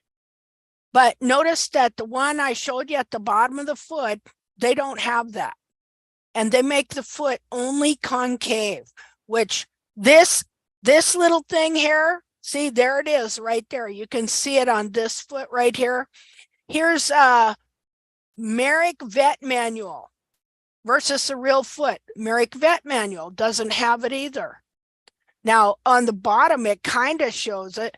But again, they don't show that you have this rim here of this sole corium on either one of these because they don't see it that way. And they don't see this as skin. That's why they call it corium. They don't see it as skin. They see it as just tissue parts in there and not as a foot covered with skin like what you got here. So and then they're deformed. A lot of times they would get a foot that was deformed and they would draw that as the anatomy.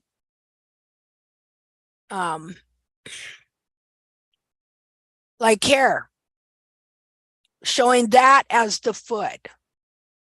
See, but what I've been showing you is that foot is also what's above, which obviously that guy that had that flip open book, he was starting to see that. The foot was also what lied above the hairline. So, okay, so, and when you take them off, well, here's one. Here, this gives you an example of how they see it. Right here. If you don't see it correctly, if you're not seeing the whole foot and what's really there, and that this is a foot covered with skin, okay, like here somebody's put some parts together. Looks like some sort of deal. I don't know what that is, but anyway, see this part right here? This is how they see the foot, that the foot is only this part, and these are just tissues. Okay, and you see how it's red. Okay, as far as I know, Not too many people soak these foot to get all the blood out of them so that you can see that it is a foot covered with skin. So let's see here. Let me shut that off. And now, okay. Share screen. Okay, so we'll go to that foot again and just look at some of the pictures of it. Again, there's the periopal. Now, in the dissection videos that I posted, when I did this dissection, usually when I would do a dissection, I would take a scalpel and I would cut that to separate it. But what I found I could do on this was just take forceps and pull it apart. And you could see it pulling out of the papillae that were feeding it. See, now here's the foot. Again, this is when the foot was much fresher. Okay, now remember I told you this supports the whole back of the foot. Okay, it doesn't look like, the back of the foot does not look like what you saw there, how it's just flat on the table. You see how it's got shape and form here? But see, this is so movable, so soft that you set it down on the table. It's no time at all that this is all flat. So therefore, when you're trimming heels and you trim the heels out, it pushes this right up like that.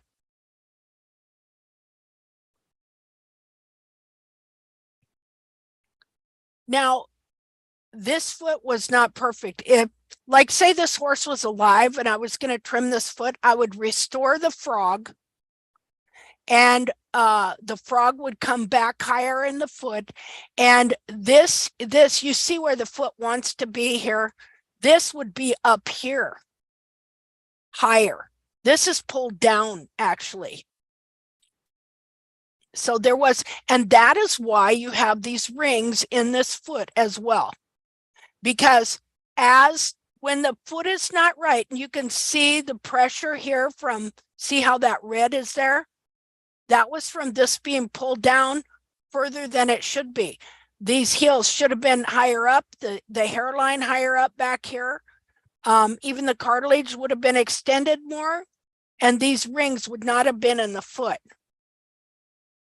So this is where it wants to be. See? That would have pulled that frog back. That would have raised all this.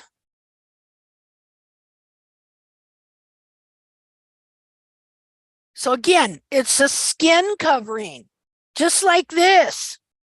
So in that sense, it's a container. It is literally a container, just like our skin is a container for our body parts.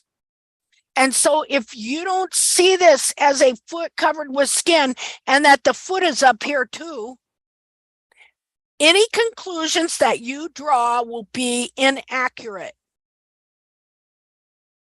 So this shows you how far this foot was setting up off the ground in that hoof capsule.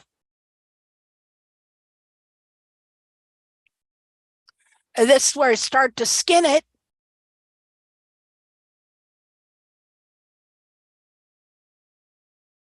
And so that, now, I want you to look at this collateral cartilage here, how it is not attached to the leg right here. And so if you trim this heel down, this foot still wants to sit up here. You come, take the heel off, well, you just pull that cartilage clear down like this. This foot is still pulling, trying to pull it up where it belongs.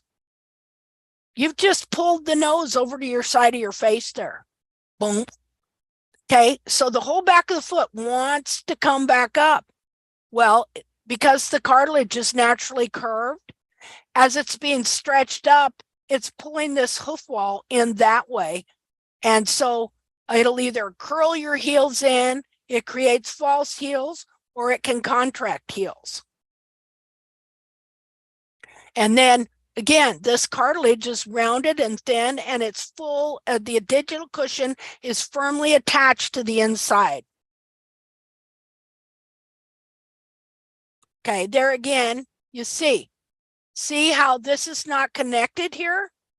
That's so that this pastern can descend down and these spread apart as this descends down onto the digital cushion. And again, that digital cushion goes clear down in here, all across here. And so when we're looking at the foot, we're also looking way above the hairline at all of this.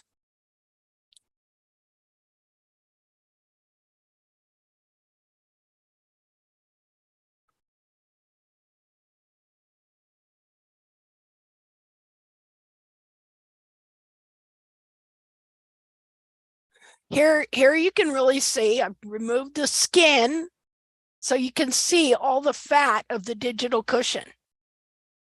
And look at, see, there's no real connection right in this area right here because it is meant to spread apart. As this pastern descends down, it opens up on each side.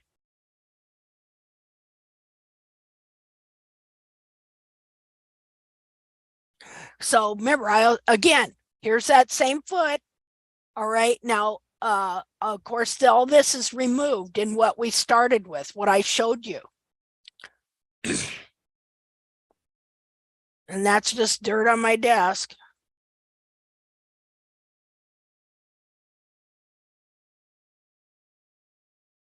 See if we can get up here.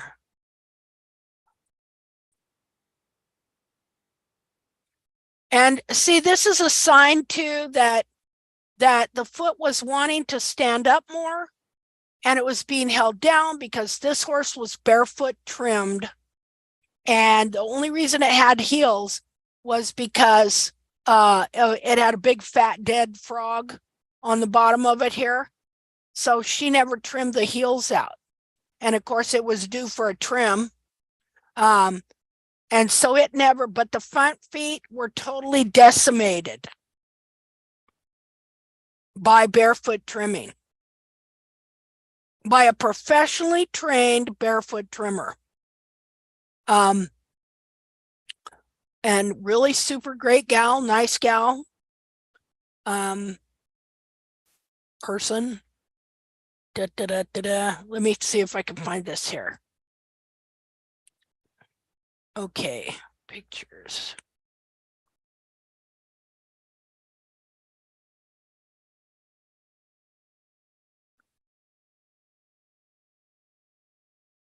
Okay.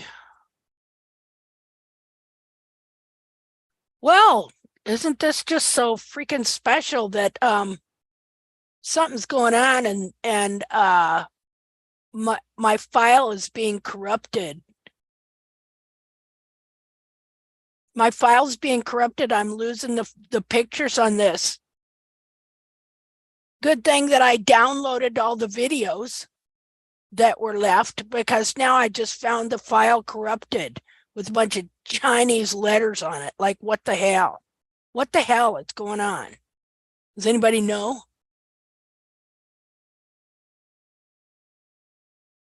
Because see, look, I'll show you what I had and what's going on. Not really. Concerns me. God dang, Chinese are stealing my stuff again. No, well, you know how they're always being accused of being intellectual thieves, right? Stealing all our stuff. All right. So I don't understand what's going on here. I'm going to have to research that. So new share. Okay, so here's the files. Okay. And I downloaded, thank goodness I downloaded, but I don't have the pictures, but I downloaded these to YouTube. And now my file is corrupted, which something is going on there because, okay, so this is the one we just looked at. But now what are these? Where are these coming from and why are they there? Sam? This is the folder from the card that you put in your camera, right? Yeah. Yeah. So you have to put all the pictures down, so download it all, and then completely delete that card again. Okay. Let's say how it is. It's like do a Okay, so, do a reboot on okay, that so card. because you have a breakdown on the card. Okay. It will get worse and worse. Yeah. Okay, so see here, this had a bunch of pictures and videos right here. Okay. But let me check it, because I work a long time in a camera store. Okay. And I have that problem oftentimes. So let me check how it calls in English and how you do it in English, because I just know it in German. See, these shouldn't be here with this stuff here.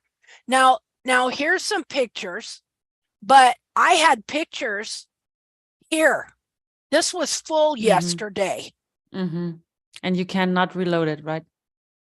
You No. cannot open it, right? Yeah. Okay. Whatever. It's got these weirdo symbols and crap, you know. It would be good if you don't put the SD card in the camera back again and just leave it in the computer. And I just try to figure out how it works. Maybe you can save that images, and then you have to reboot the card. Okay. Okay. That'd be great. Now, so this is the card. This is see, these were all full of that dissection. And that's kind of worrisome. Well, okay. Yeah, I might as well just take it out. You booger, you're infected or something. Okay, hey, Lynn, so I'll just do you have that, Linda? Did you have all that stuff backed up? You said you did have it backed up. Well, that particular deal I did not have backed up, but I did download it, all the videos anyway, to YouTube, and I have a bunch of the pictures, but I got another foot I need to do anyway. This is, remember I was telling you, oh my God, what if something just your kapooey? Yeah, I remember. And see, I've got a deal. So that worries me that that's doing that like that. Like, is it a virus or what is it? You know, everything else seems to be working well. So I'll just have to go through these tips. Okay, so let's go to you. What do you say? Very, Linda. This is just normal. If you put many pictures on the card and don't reboot it several times, there's a data trash, and it gets better, and it get more and more and more data trash, and sometimes it collapses. So okay, no worries, it happens, but I try to find it in English to help you out and give you that'd be great. a website where you can try to rescue the pictures, and get then some you data reboot, recovery, and then you recover the card again. Yeah. Okay, that'd be great. Well, let's go to YouTube so we can see this same foot here. Just a minute here.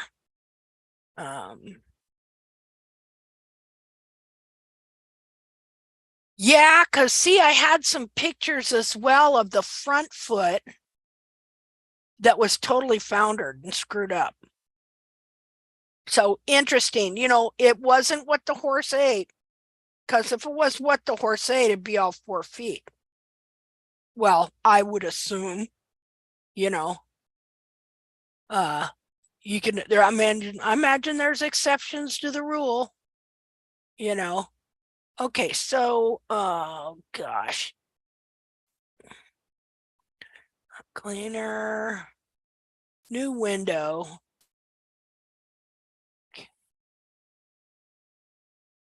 Well, I was supposed to get a new window there. The second.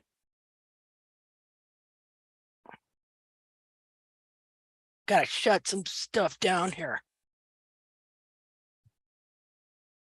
Okay. Go to Facebook. And go to, oh, no, not Facebook, YouTube. Duh. Okay. Go to YouTube and go to that channel and Okay, so I don't know what it looks like. Let me get a, oh, no, don't want to do that. Never mind. Let's see, share screen. Okay. Okay, so,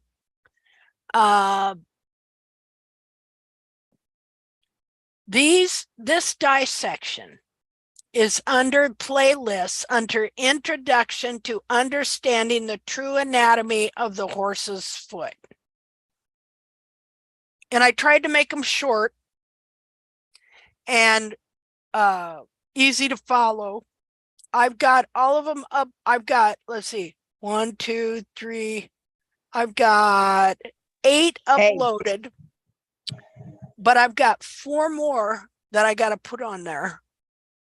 And obviously I'd have had more if my data hadn't got corrupted. So I want to do some more like this. Now this was a foot.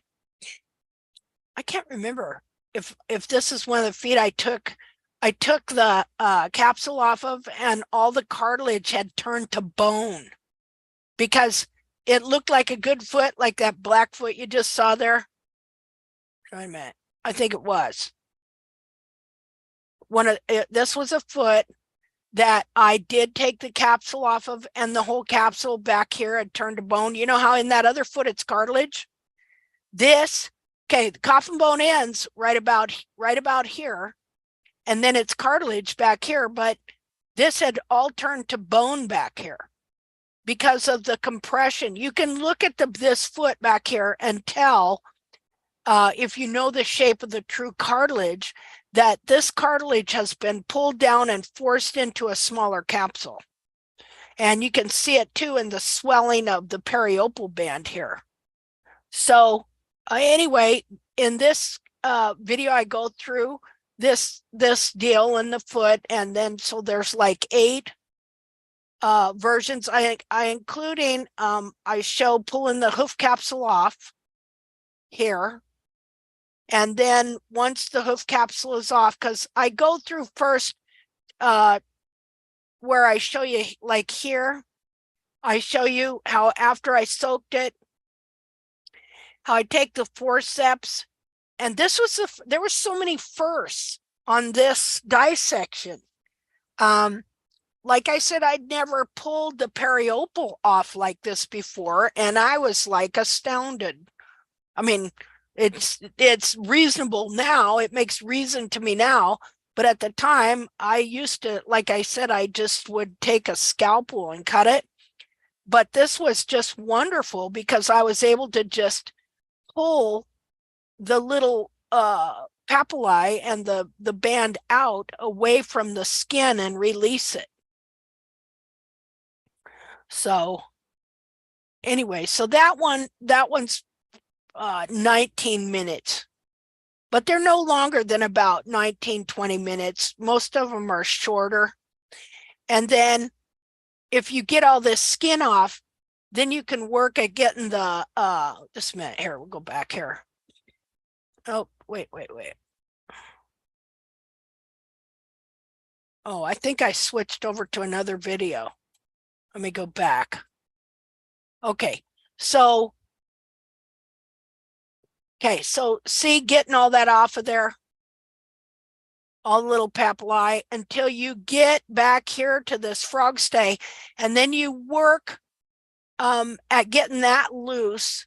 And if you can get that loose and then get into one heel, then you can pull the whole thing off. So this frog stay on this foot was really fad. And so I'm trying. Linda, Yeah. I want to tell you something about this moment on the video. I was watching and I noticed that you find some difficulties on the back of the hoof where the periopal was thicker and it was under, it was different than the other part. Oh yeah, okay, because he was pulled down there.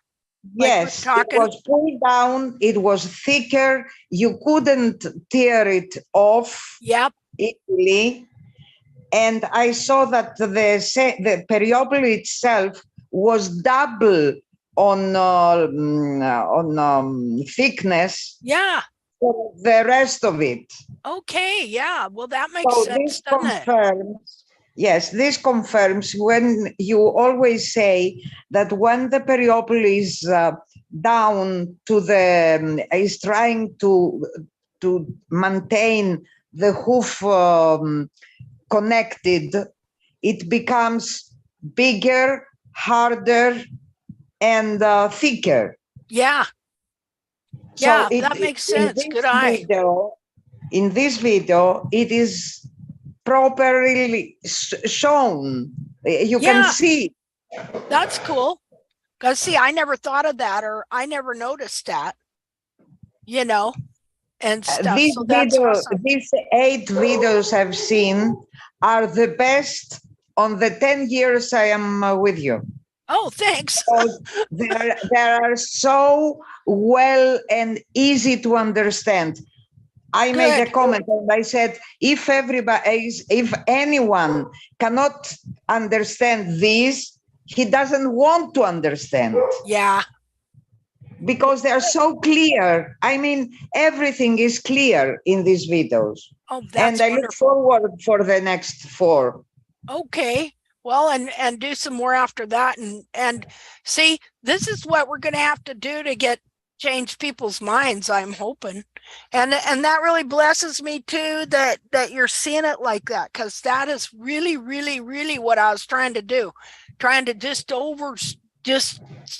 take it down to the most simple, what is it that is different about what we're seeing here and doing? I already have sent these videos to about 10 people I'm interested in. Oh, that's awesome. Well, thank you.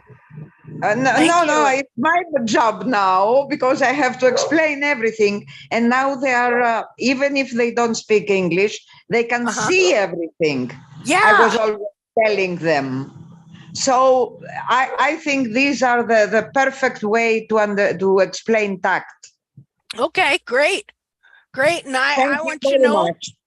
Well, I want you to know I really appreciate your input, because see, as I'm doing this and I see things, but then if I can present it in a way that you're seeing things that I'm not seeing, okay?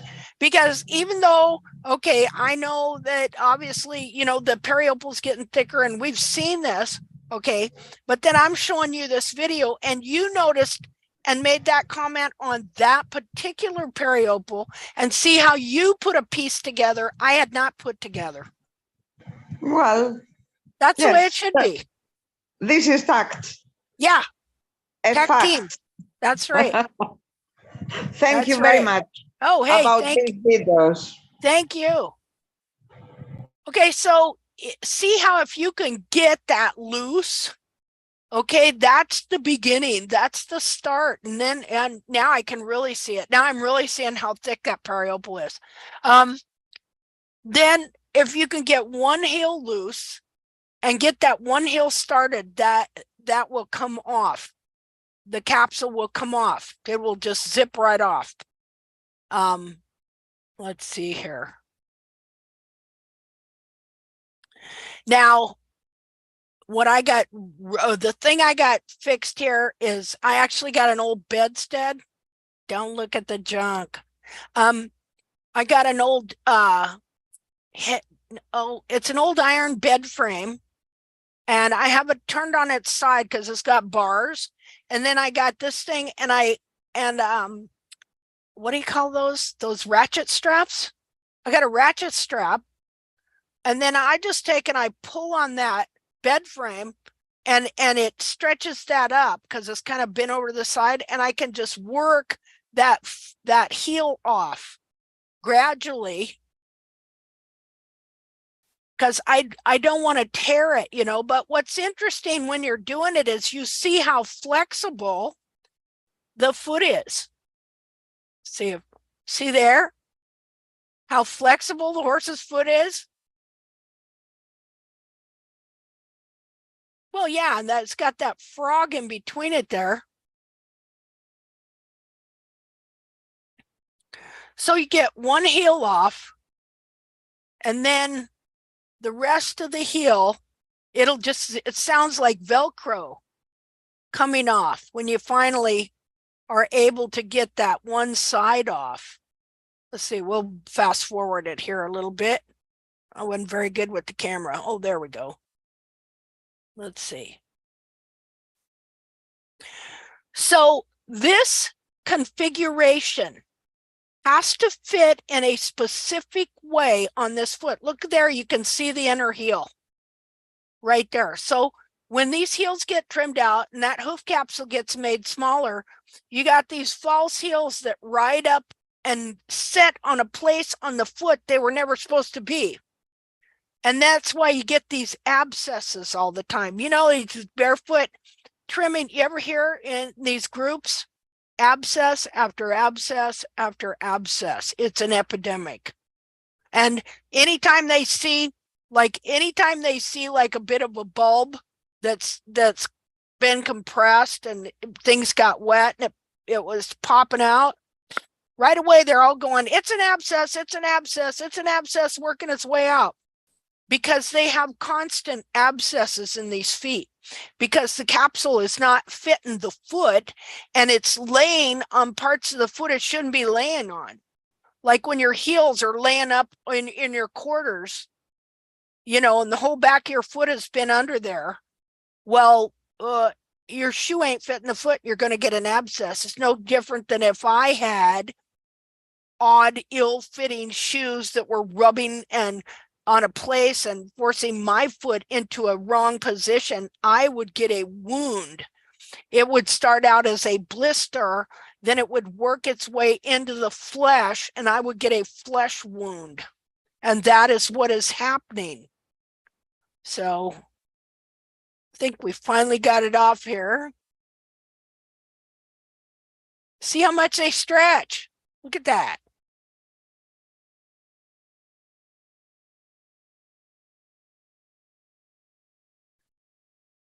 Let's see.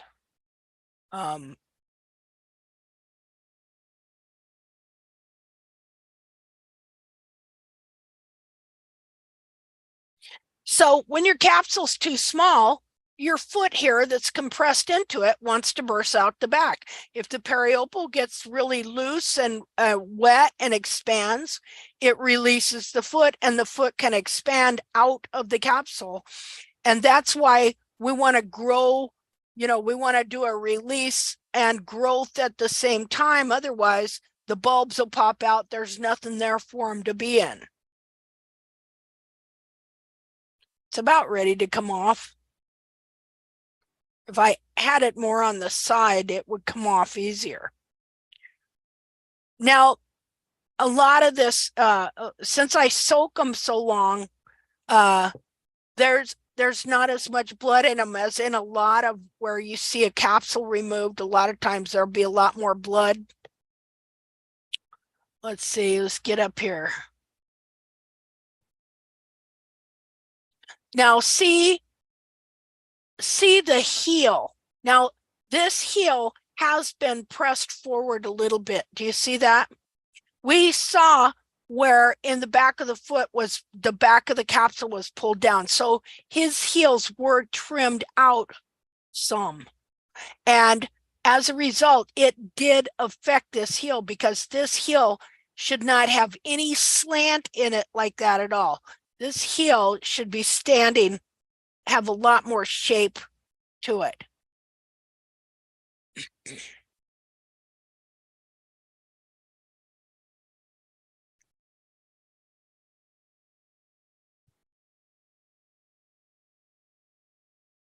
Oh, here it comes. Oh, nope.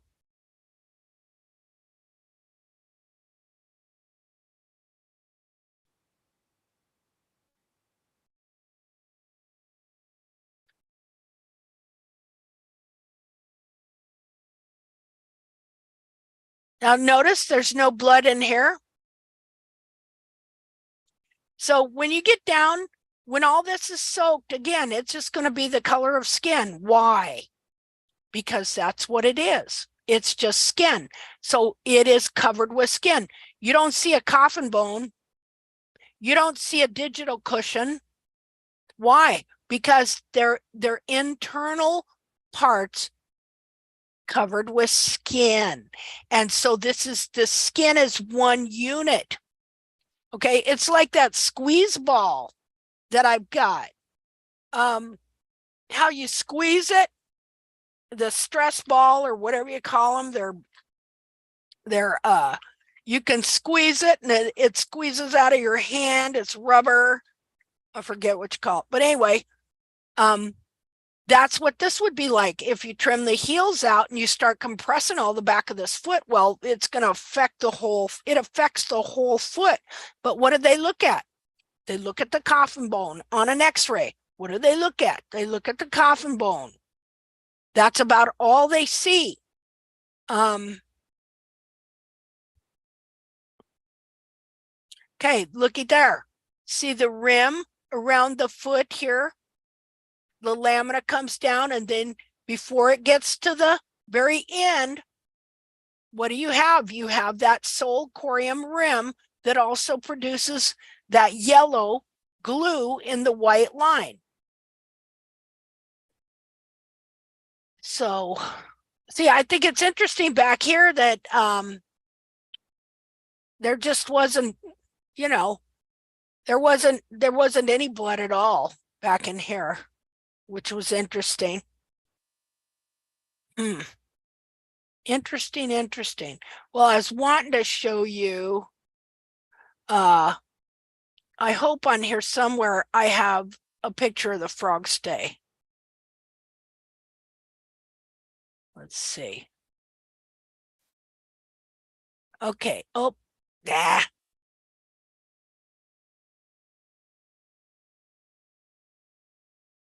I keep messing up.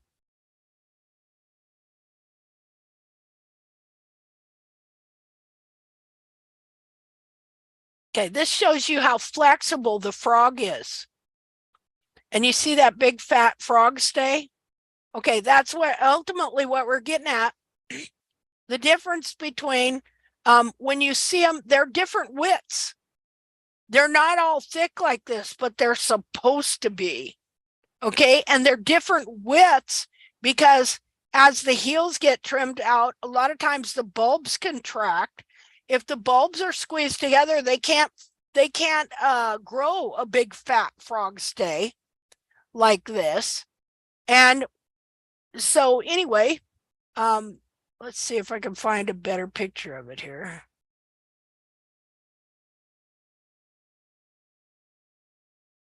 Let's see. Okay, there, see it again? Okay, and then you see too, now these heels have definition here. There's got to be that same depth and definition in this area here. Anytime any of this is incorrectly trimmed and pulled down, it is going to bend this area here. And if you bend this, it's going to bend the heel forward. Okay, I was noticing on your hoof capsule that this part here is bent down right here. Like this should not be bent down at all. It should be come up like so. Does anybody understand what I mean bent down? Like this part here, instead of being more level with this part and having not, anyway, it's just not pulling the back of the bulb down at all. So you can look here and see that it was pulled down a little. But anyway, so let's see here. So, gotta find go back to the channel. Okay, so those videos are in playlists. Understand, if you can find them, I hope you can, under Introduction to Understanding the True Anatomy of the Horse. And so, let's see, manage videos. I'm going over here.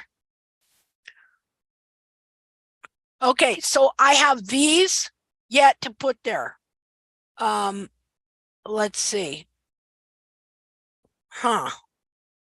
Okay, yeah. So anyway, I got to finish putting these.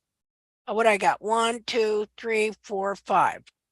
So I'll put these 5 on later today so that we'll have up to whatever this one is. Because again, my data got messed up, and so I was not able to finish uploading every video I had, which something might happen. I might find it somewhere else, or also it might get recovered like Simone was talking about. Okay, well, that's all I had on that. Does anybody got anything they want to say or do or look at?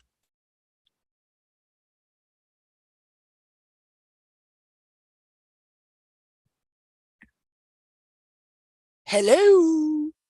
Nope, not in the meantime, but I'm hoping I hope that the recovery from your SD card is working. Oh man, me I too. send you all that introductions on Facebook Messenger. Me too. So I keep my fingers crossed. Okay. That it works. Okay, so do you understand why what we're doing is just a little different? Why we look at things a little different than the hoof care industry has looked at them so far? That they look at this as a capsule with parts in it, not as a whole foot covered with skin in one unit. And that you know, they're always looking at the angle and the this and the that and the bony column. Well, how about if we just get it so the capsule fits the foot? See, how about if we just get it so that we understand what that foot is supposed to look like exactly, and then the capsule fits the foot. In here, okay, got one other thing to share real quick here. What is it under? Just a minute here.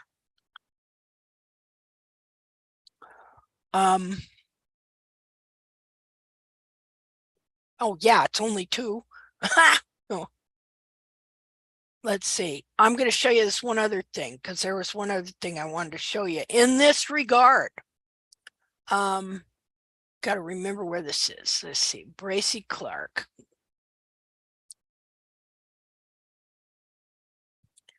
Okay, so I posted this the other day. Okay, so he said, oh, well, I got to share just a minute here. New share. Okay. So he says the eye soon gets accustomed. This is what he wrote back in the 1800s. The eye soon gets accustomed to deformity and does not discover it. Meaning, and when in regards to hooves, he thinks you're looking at something that's deformed and you don't know it's deformed. Okay.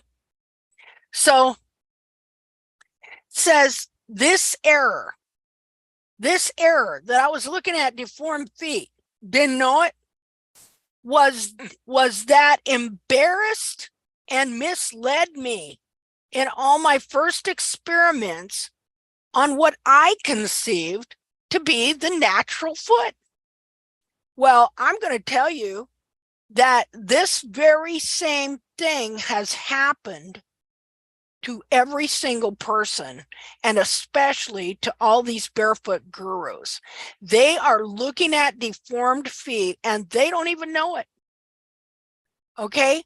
And of course now you know what, how embarrassed was Bracy Clark? And he wasn't even on social media, right? The whole world didn't know he'd made mistakes. But what's he doing here? He's admitting to making mistakes. That was the cool thing about this guy, one of the few. All right. So he says, this error was that embarrassed and misled me in all my first experiments on what I conceived to be the natural foot. What is the natural foot today? That's that wild horse's foot, right? Okay, so Jamie Jackson, his first book, The Natural Foot. Well, let me tell you what. Okay, talk about being deceived and misled. the foot that he looked at so deceived and misled him that it's beyond the pale. Okay. Wish I could quit saying that. Hold on.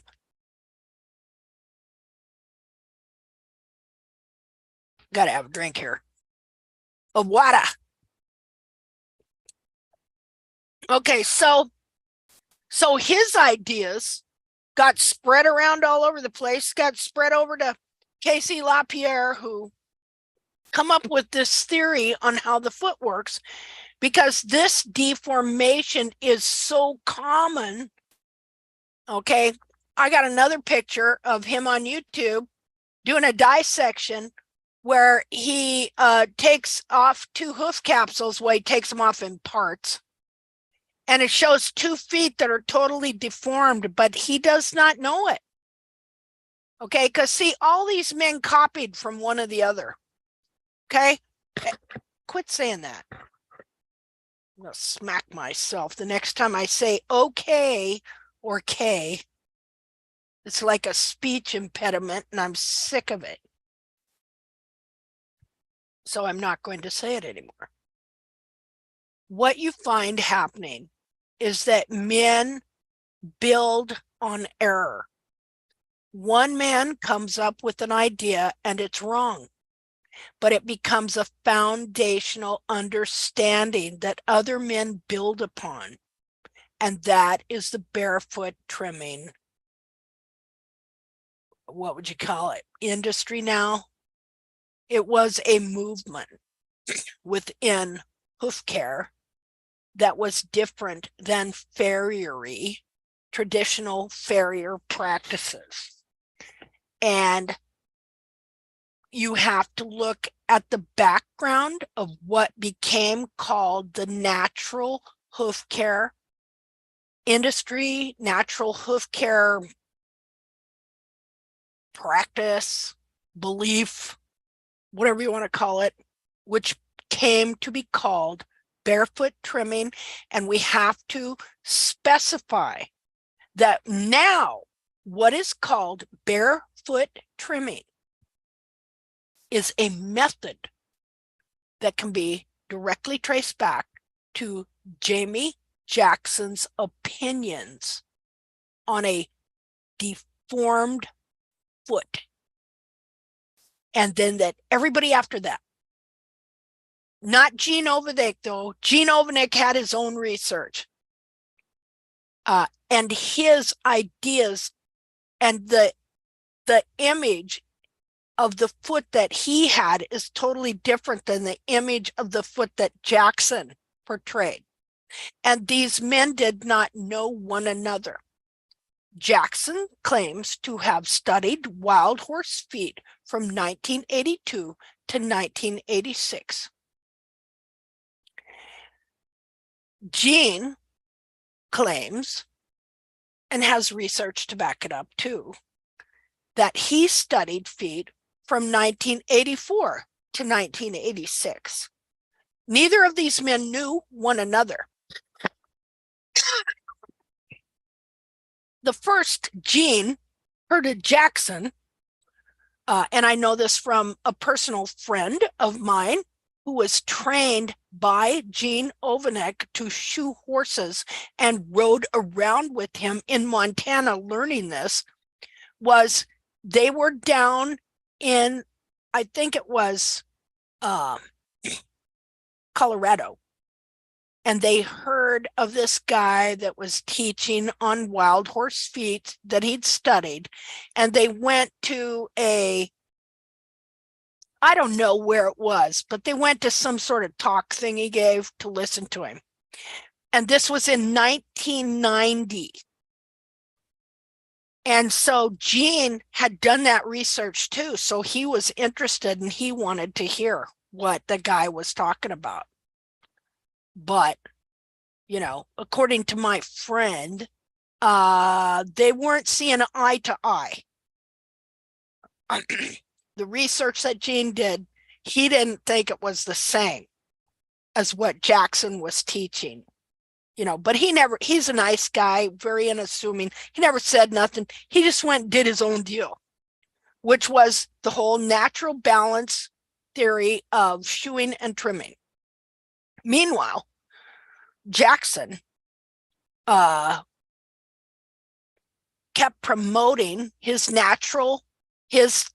trimming concept based on what he thought was the natural foot.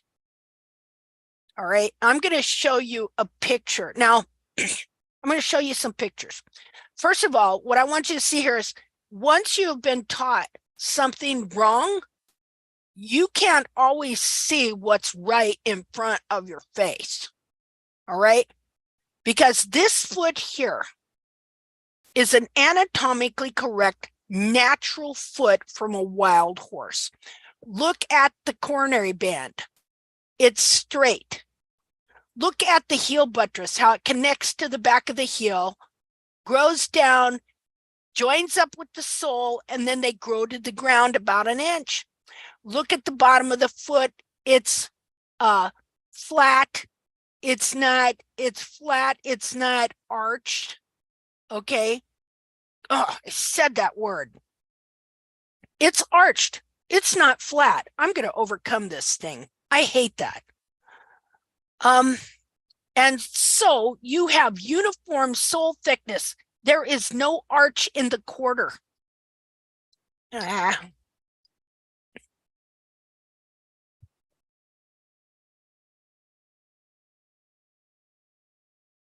it. Get rid of that phone. Okay. There's that word again. Okay. Oh,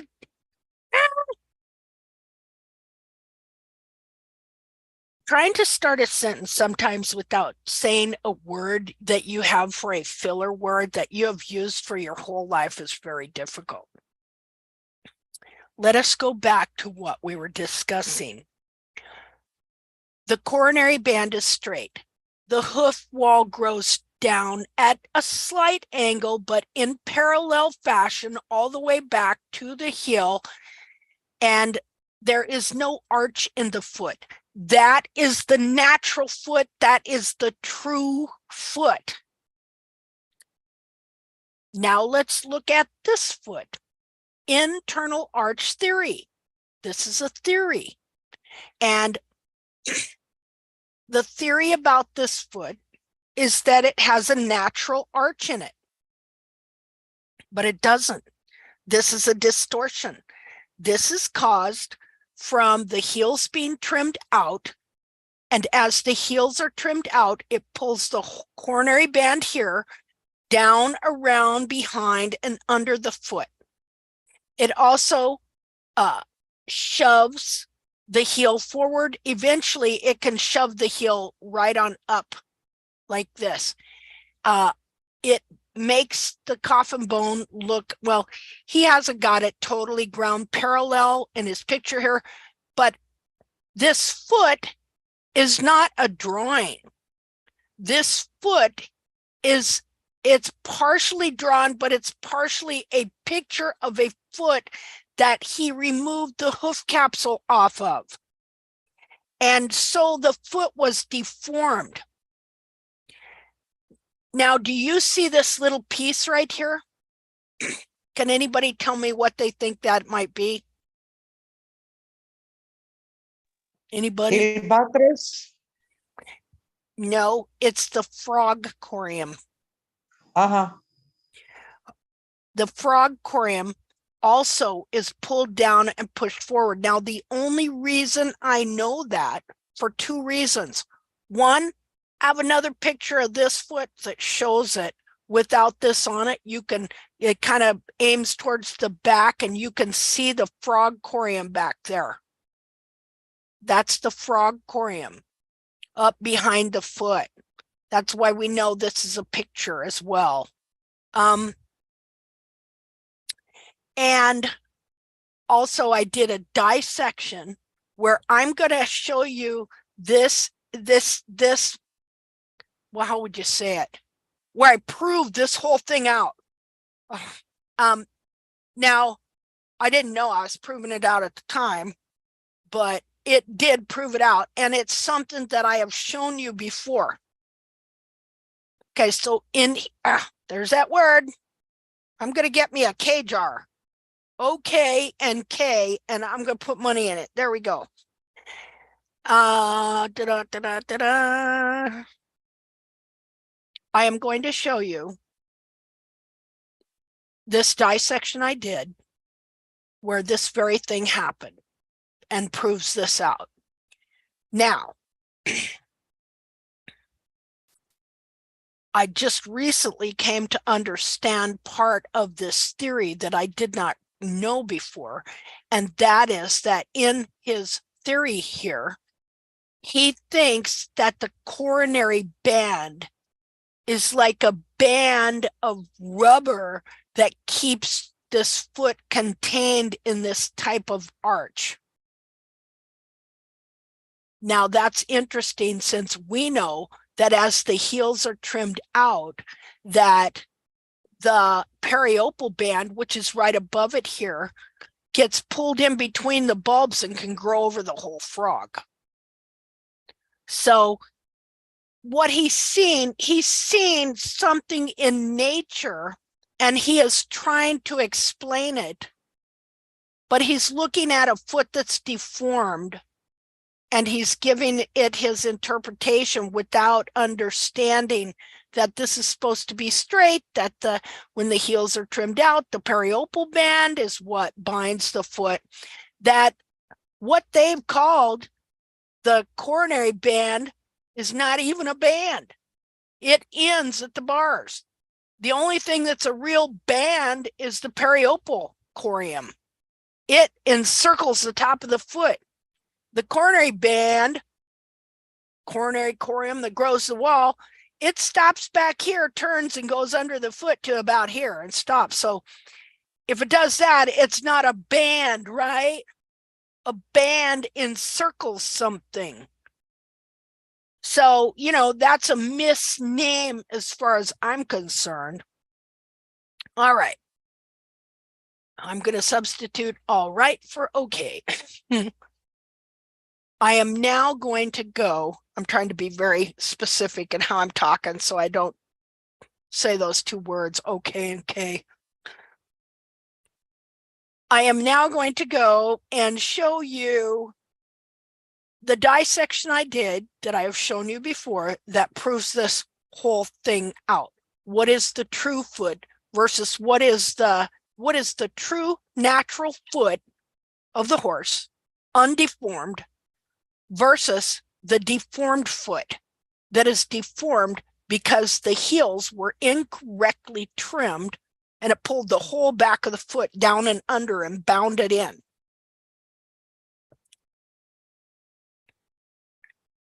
All righty then. I'll substitute okay for all righty. I need filler words. Let's see. We'll go to pictures and I will go to the internal foot. Let's see here. Inner foot. Let's see if that is in there. I am going to share, just as I'm going through these pictures, because we want people to see that these theories that I am giving you, this hypothesis, these theories, these conclusions are based on more than just looking at one foot. My mare Molly, I trimmed her heels out and it wrapped her, what would you call it? The heel buttress corium, it wrapped it around the back of the foot. It looks like this. This is what it did to her foot right here. Oh, wait, just a minute, new share. Oh, I got it. I think I got it on there. There we go. Can you see that? So it took this here. This is what grows the heel buttress. Now, this was a front foot on her foot. And this is, when I took the hoof capsule off, this is what I had. Because it had pulled, I thought at the time her feet were restored, but they weren't. And so what I could do though was I could unwrap that once the hoof capsule was off and I could straighten up her heel that had been bent forward, and I could straighten it up to this. This is her true foot right here. But you see, the back of this foot is soft cartilage and fat, right? So it can be deformed, and that could deceive you. I could look at this and think that this was the true foot, and that the back of the foot was to look like that. And I can show you pictures in the experts' books that have absolutely no heel buttress corium at all. Pictures of feet that they have drawn to represent their understanding of the anatomy, and they're worse than this. Okay, so now this was a pretty good foot. You can see the back of the corium. I mean, just a minute. Okay, new share. Here we go. Okay, again, this little piece here can get pretty easily wrapped around behind the foot. Hold down all of this. I showed you where the cartilage is not connected, and there's a gap so that it can spread apart, so that the pastern can descend down between onto the digital cushion, which descends onto the big fat frog stay. You saw me pull the hoof capsule off. You saw me push that all down. You saw how flexible even the capsule is.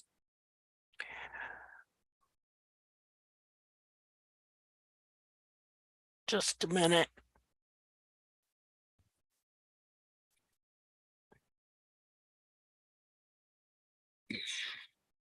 I'm going to show you this one here too. We're just going to look at some feet. This is the same foot I just showed you. And you can see how big the area is that grows the heel buttress. Again, this can be so wrapped around and so bent under that it is no longer in this condition growing the heel buttress. The heel buttress on this horse is huge, very supportive. This is a horse that was never trimmed by people except maybe halfway 3 times in his life. Lived on 40 acres of Kansas sod with a couple other horses. And this is ultimately what his foot really was. Now, I would like to show you some more dissection pictures of him, what his feet looked like before I trimmed them, which, because you would look at his feet and go, those are the most awful things I've ever seen. But they trimmed up to this, just boom, boom. What was interesting was this was at a time when I was trying to help people. And this is when I first wrote down all the things I've been doing and changing, and the type of mapping that I was developing without realizing it, and the system of trimming I was developing without realizing it, because I wanted to help people. And so I just sat down. I thought, okay, I'm just going to sit down. I'm going to write down the steps I've been doing. And that's how I came up with the mapping. And so then I took it and I tried it on this horse's foot, and it came out exact. Like to a horse that it hadn't had his feet touched at all, except maybe barely 3 times by the owner. She had a pair of nippers. I think she nipped a couple things off here and there, 3 times at the most in his whole life. He's 8 years old. So again, this foot can become deformed. The real foot is this foot.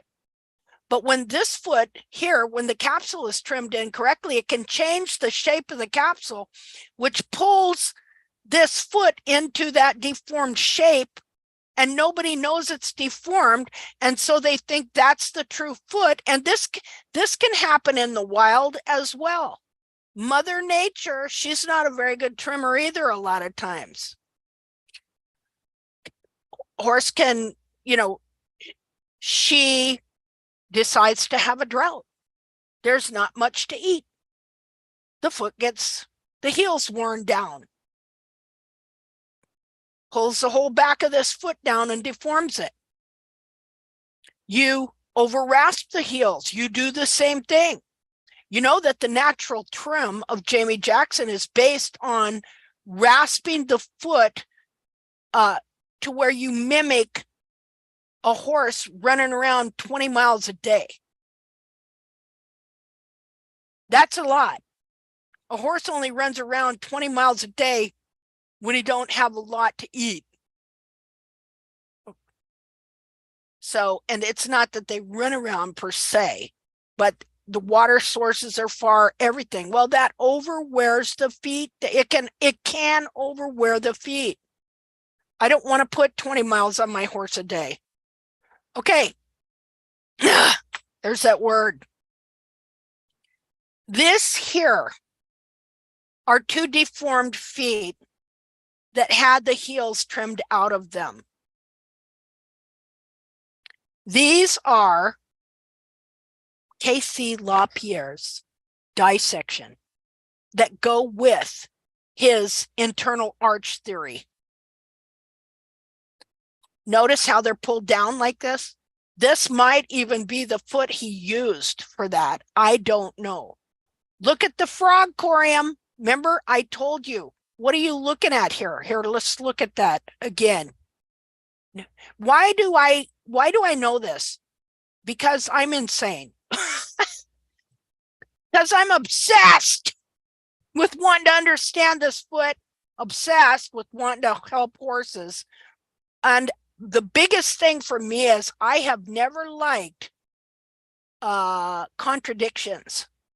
Contradictions tell you something's not true. Now, I don't think people tell untrue things on purpose, but people make mistakes. Let's see. Share. Okay, let's look at this. Here's his theory. It's based on the feet you just saw that are deformed. I've shown you some feet that are not deformed. Because they believe, because of Jamie Jackson's hypothesis and conclusions, that these horses have a 30-degree hairline, basically, a lot of times, that the foot produced is based on a foot that was distorted and deformed. The thing is that they don't know it, and they don't know that their first experiments weren't the end all. What did we start here? We started here with the understanding of what is the scientific theory, the scientific process. Wonder what I did with that. Oh, well, let me go back to here. So, oh, wait, let's go back to here. I asked you right here, what is that? And I told you it is a frog stay, or not a frog stay. It's the frog corium. Now, let's look at the feet he's looking at that he thinks are natural feet, that he is making this determination, bringing up this theory on and teaching it in his school all over the world. Okay, because he's a marketing genius. All right. Marketing genius, that guy. So what do you got here? There it is. There is the frog corium. So the frog corium is all pushed forward and distorted. That's what makes it pooch out like that right there. And see, did he remove a hoof capsule? No. He had to take it apart in pieces. See the sole down here? So you have to know that that hoof capsule is one piece, like a shoe. And this is the foot. And this right here, it isn't the end of the foot. The foot is all this up here too. And see how the cartilages are pulled way down? And this horse probably had 0 to no sole.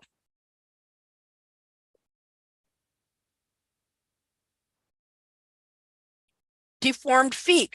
So just like Bracy Clark said,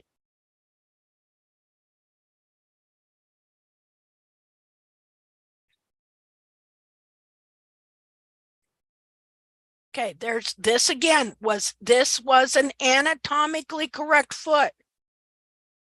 Those other two aren't. So you see all these different details. Now I removed the skin up here on this side, not on the other side, but all of this is the foot.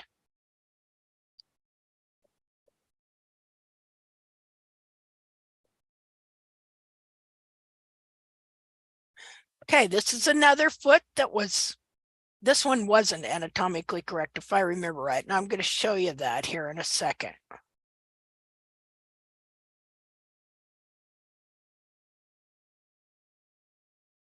Okay, this foot was not anatomically correct. This one was.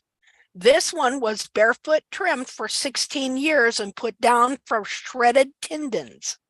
Now, what I want you to see here is how it pulled the whole back of this foot down and it shoved the heel up. So the horse is forced to walk on his bulbs here. This horse, now remember, I told you, when you take the back of the, when you take the hoof capsule off and the support is gone, the foot falls. This foot here would have been, the hairline would have been up like this and much more definition to the heel, but the capsule's off. This one, no, this one was bound down just like this, right here.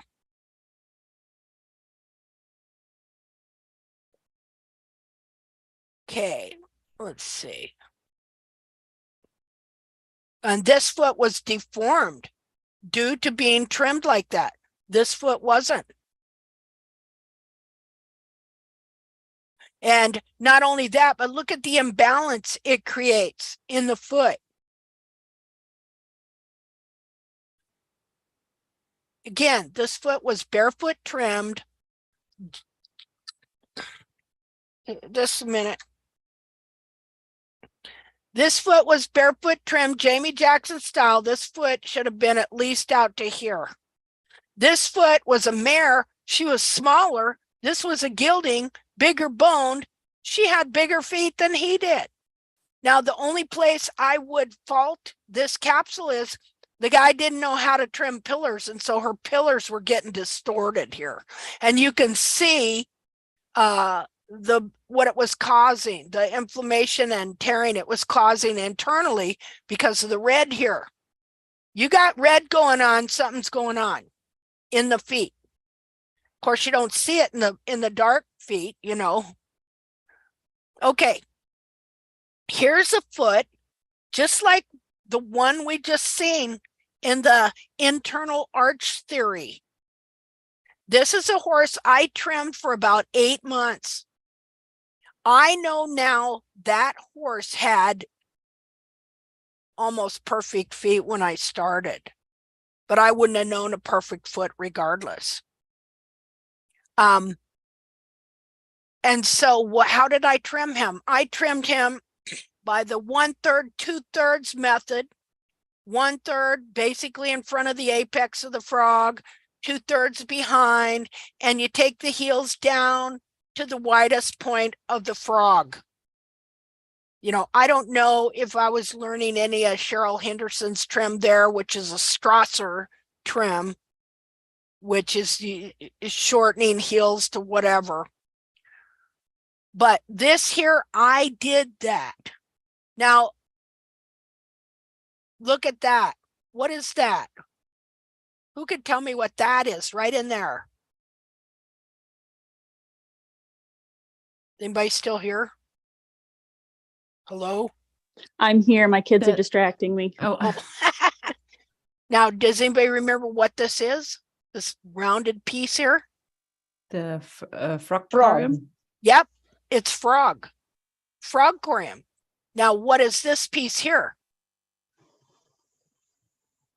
The yeah, lost in translation.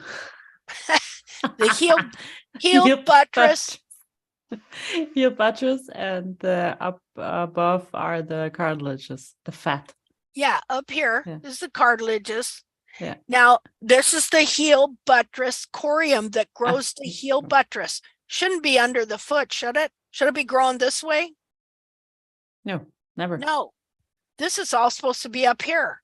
All of this supposed to be up here. This here, up here, up here. It's all been pulled down under the foot. That's why we look at this. This is exactly what's going on here with this foot. That's why when you see this little pink piece here, that's frog corium that's been pulled down and shoved under the foot. This foot looks exactly like what I trimmed that horse's foot into. Now I'll show you his foot straightened out. Just a minute here. Let's see. Did I show you that right foot there? I hope I did. Okay. Hopefully I got it right here. Okay, well, here I marked it. See there? Pull down. That's your coronary band. There's your frog corium. See it under there?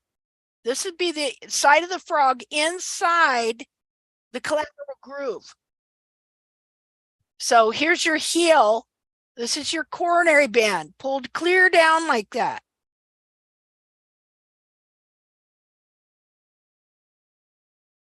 Well, I might have to look for that picture. Oh, okay. Well, since we're here, here's our foot that we started with. Look at that big fat frog stay. See the difference?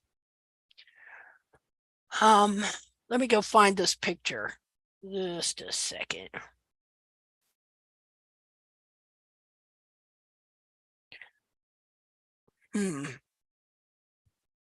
Might have to go look for it in a different spot.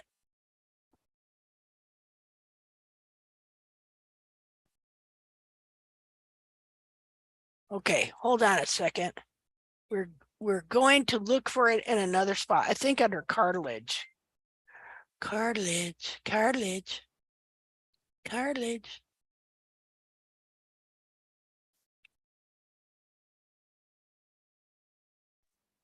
By the way, yeah, my mare begins to have cartilages. Oh, really? Good. Yes. First time I can feel them, and I can put my fingers inside the cartilages. They are moving. Oh, wow. That's awesome. Yeah, it is. Okay, so here's that same foot. So I've told this story on this foot before, how I trimmed this horse for 8 months, according to barefoot trimming. And then he got colic really bad, and he was put down, and they let me have his feet. So this up here on the left is pretty soon after I took the capsule off. And then I packed the foot in salt and borax overnight. It was overnight. I'm pretty sure I went and got it the next day. Maybe even one day later. I'm not sure. But I wanted to take more pictures. And so I went and got the foot. And I started taking pictures. And I got the frog. Because, see, I didn't know how to take hoof capsules off either. So I took it off in parts. And the frog, I took the frog off first. And so I got the frog and I set my foot on the frog. Because you have to remember, when you trim wrong and it deforms the capsule, it pulls the foot into the distortion, and then it grows. Whatever it grows is going to be deformed. Not the true genuine deal. So the foot, unbeknownst to me, had the cartilages here that had been pulled down just moved right back up. And so when I put it on the frog, the foot would not fit the frog. It had grown when it was shaped like this. And so, see, now this is real. Now over here, I just cut this out, and I cut it out like this, because I was looking at it one day. I was looking at these two pictures, and then it dawned on me at the time when I put this foot that had returned to its true position and placement on this frog that came off of his distorted hoof capsule, it would not fit. And I was going, why won't it fit? It just really confused me why the frog did not fit the back of the foot anymore. And I think I might have put it in the capsule too, because I had the whole capsule, but I had the frog off. And anyway, so I cut this out in paint, and then I just simulated putting it together. And how about that? The frog fit this foot, but the frog did not fit this foot. And so what you see here is the real foot. Now, let's see, annotate. Let me show you here. So the heel buttress starts growing here, attaches to the back of the heel, then joins up with the sole right there, and then they grow down to the ground together like so. And the heel buttress, this is how the heel buttress grows. You see that big pillar of support there. That is the heel buttress. Triangular piece of heel. The bar is on the other side going right up to there. Now, if the heel buttress was growing from here, it's going to grow like this.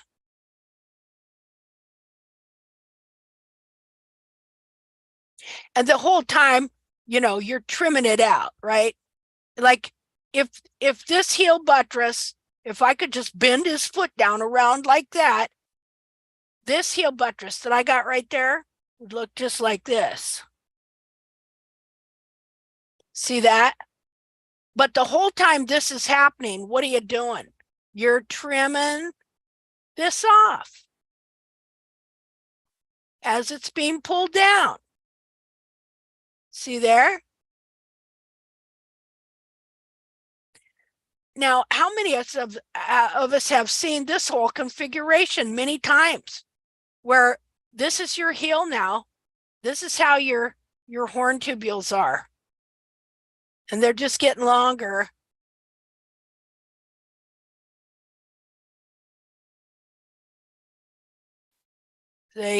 Everything starts growing and pushing and shoving forward, like so. Eventually, of course, you know, then in barefoot trimming, you learn how to keep that toe back. So then that'll bend this part of the foot forward too.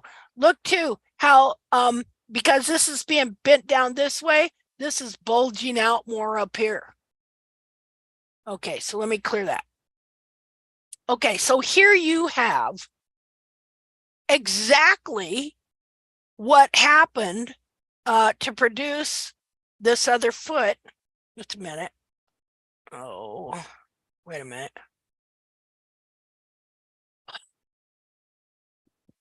Oh, there we go. Stop share here for a second and see if I can find other foot. All right, so I have just misplaced everybody. Share screen. Show all windows.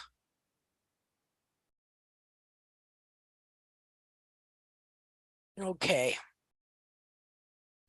And that is what's happening. Just a minute here. So we're going to end by going back where we started. Okay, now before I go there though, do you understand what went on here and how he came up with this theory? If the foot was like this, might be a good theory if this was the true foot. But he was doing the very thing Bracy Clark said he did. Oh, not going to say that word. He was doing the very same thing Bracy Clark said he did. And Jamie Jackson, we could go through his photos. Same thing, based on a deformed foot. All of them have based their study of anatomy on deformed feet. Every single one of them for hundreds of years. And you know what they do? They just build right on top of one another. And if one gets us, and here's what happens, they run off and they practice this stuff without it ever fully being worked out. And then they get on the internet and well, like me, right? Because there's no laws about this at all. And thank God there isn't, or we could never know this stuff. We'd be stuck with them. Probably be stuck with just plain old farriery. No, because they were starting to add heels again. All right, till the barefoot people came along. And introduced that doctrine again that was developed by Philip Lafosse in 1759. Let's see. So let's show you something here.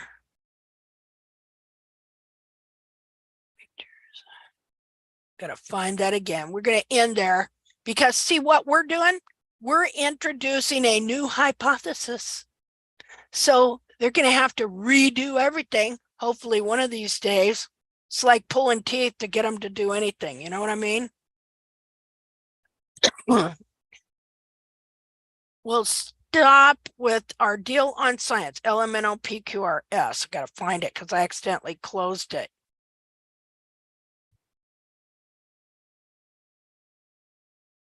QRS.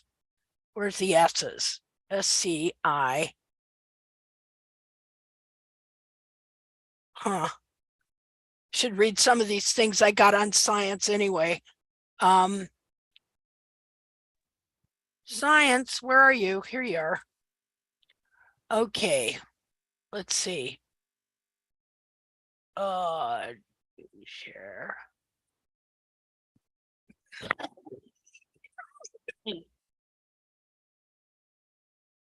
Okay. We're just going to read this and end our deal. This is a good thing to read over several times. Some of the stuff they say here, I'm not going to read it all. Okay, so every time, see, why do we make the best people to do this? Because we are living with the research subject. Okay, that's our horse. He is the subject of the experiment. So we observe them.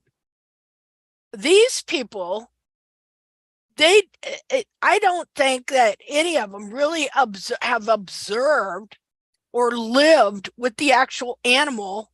Most of them, well, in some cases they have, but in a lot of cases they haven't. See, the good thing is we got all these people together. We're doing this. We're observing, and so we're seeing if this is working or not. I know it's been working for me.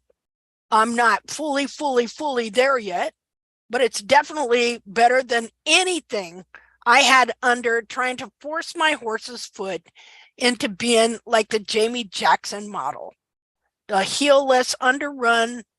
And we talked about that last week, how messed up that whole theory is. Anyway, so it says, I just want to read the bottom here. When enough evidence accumulates, the underline of this natural phenomena it is considered scientific theory. A scientific theory persists until additional evidence causes it to be revised.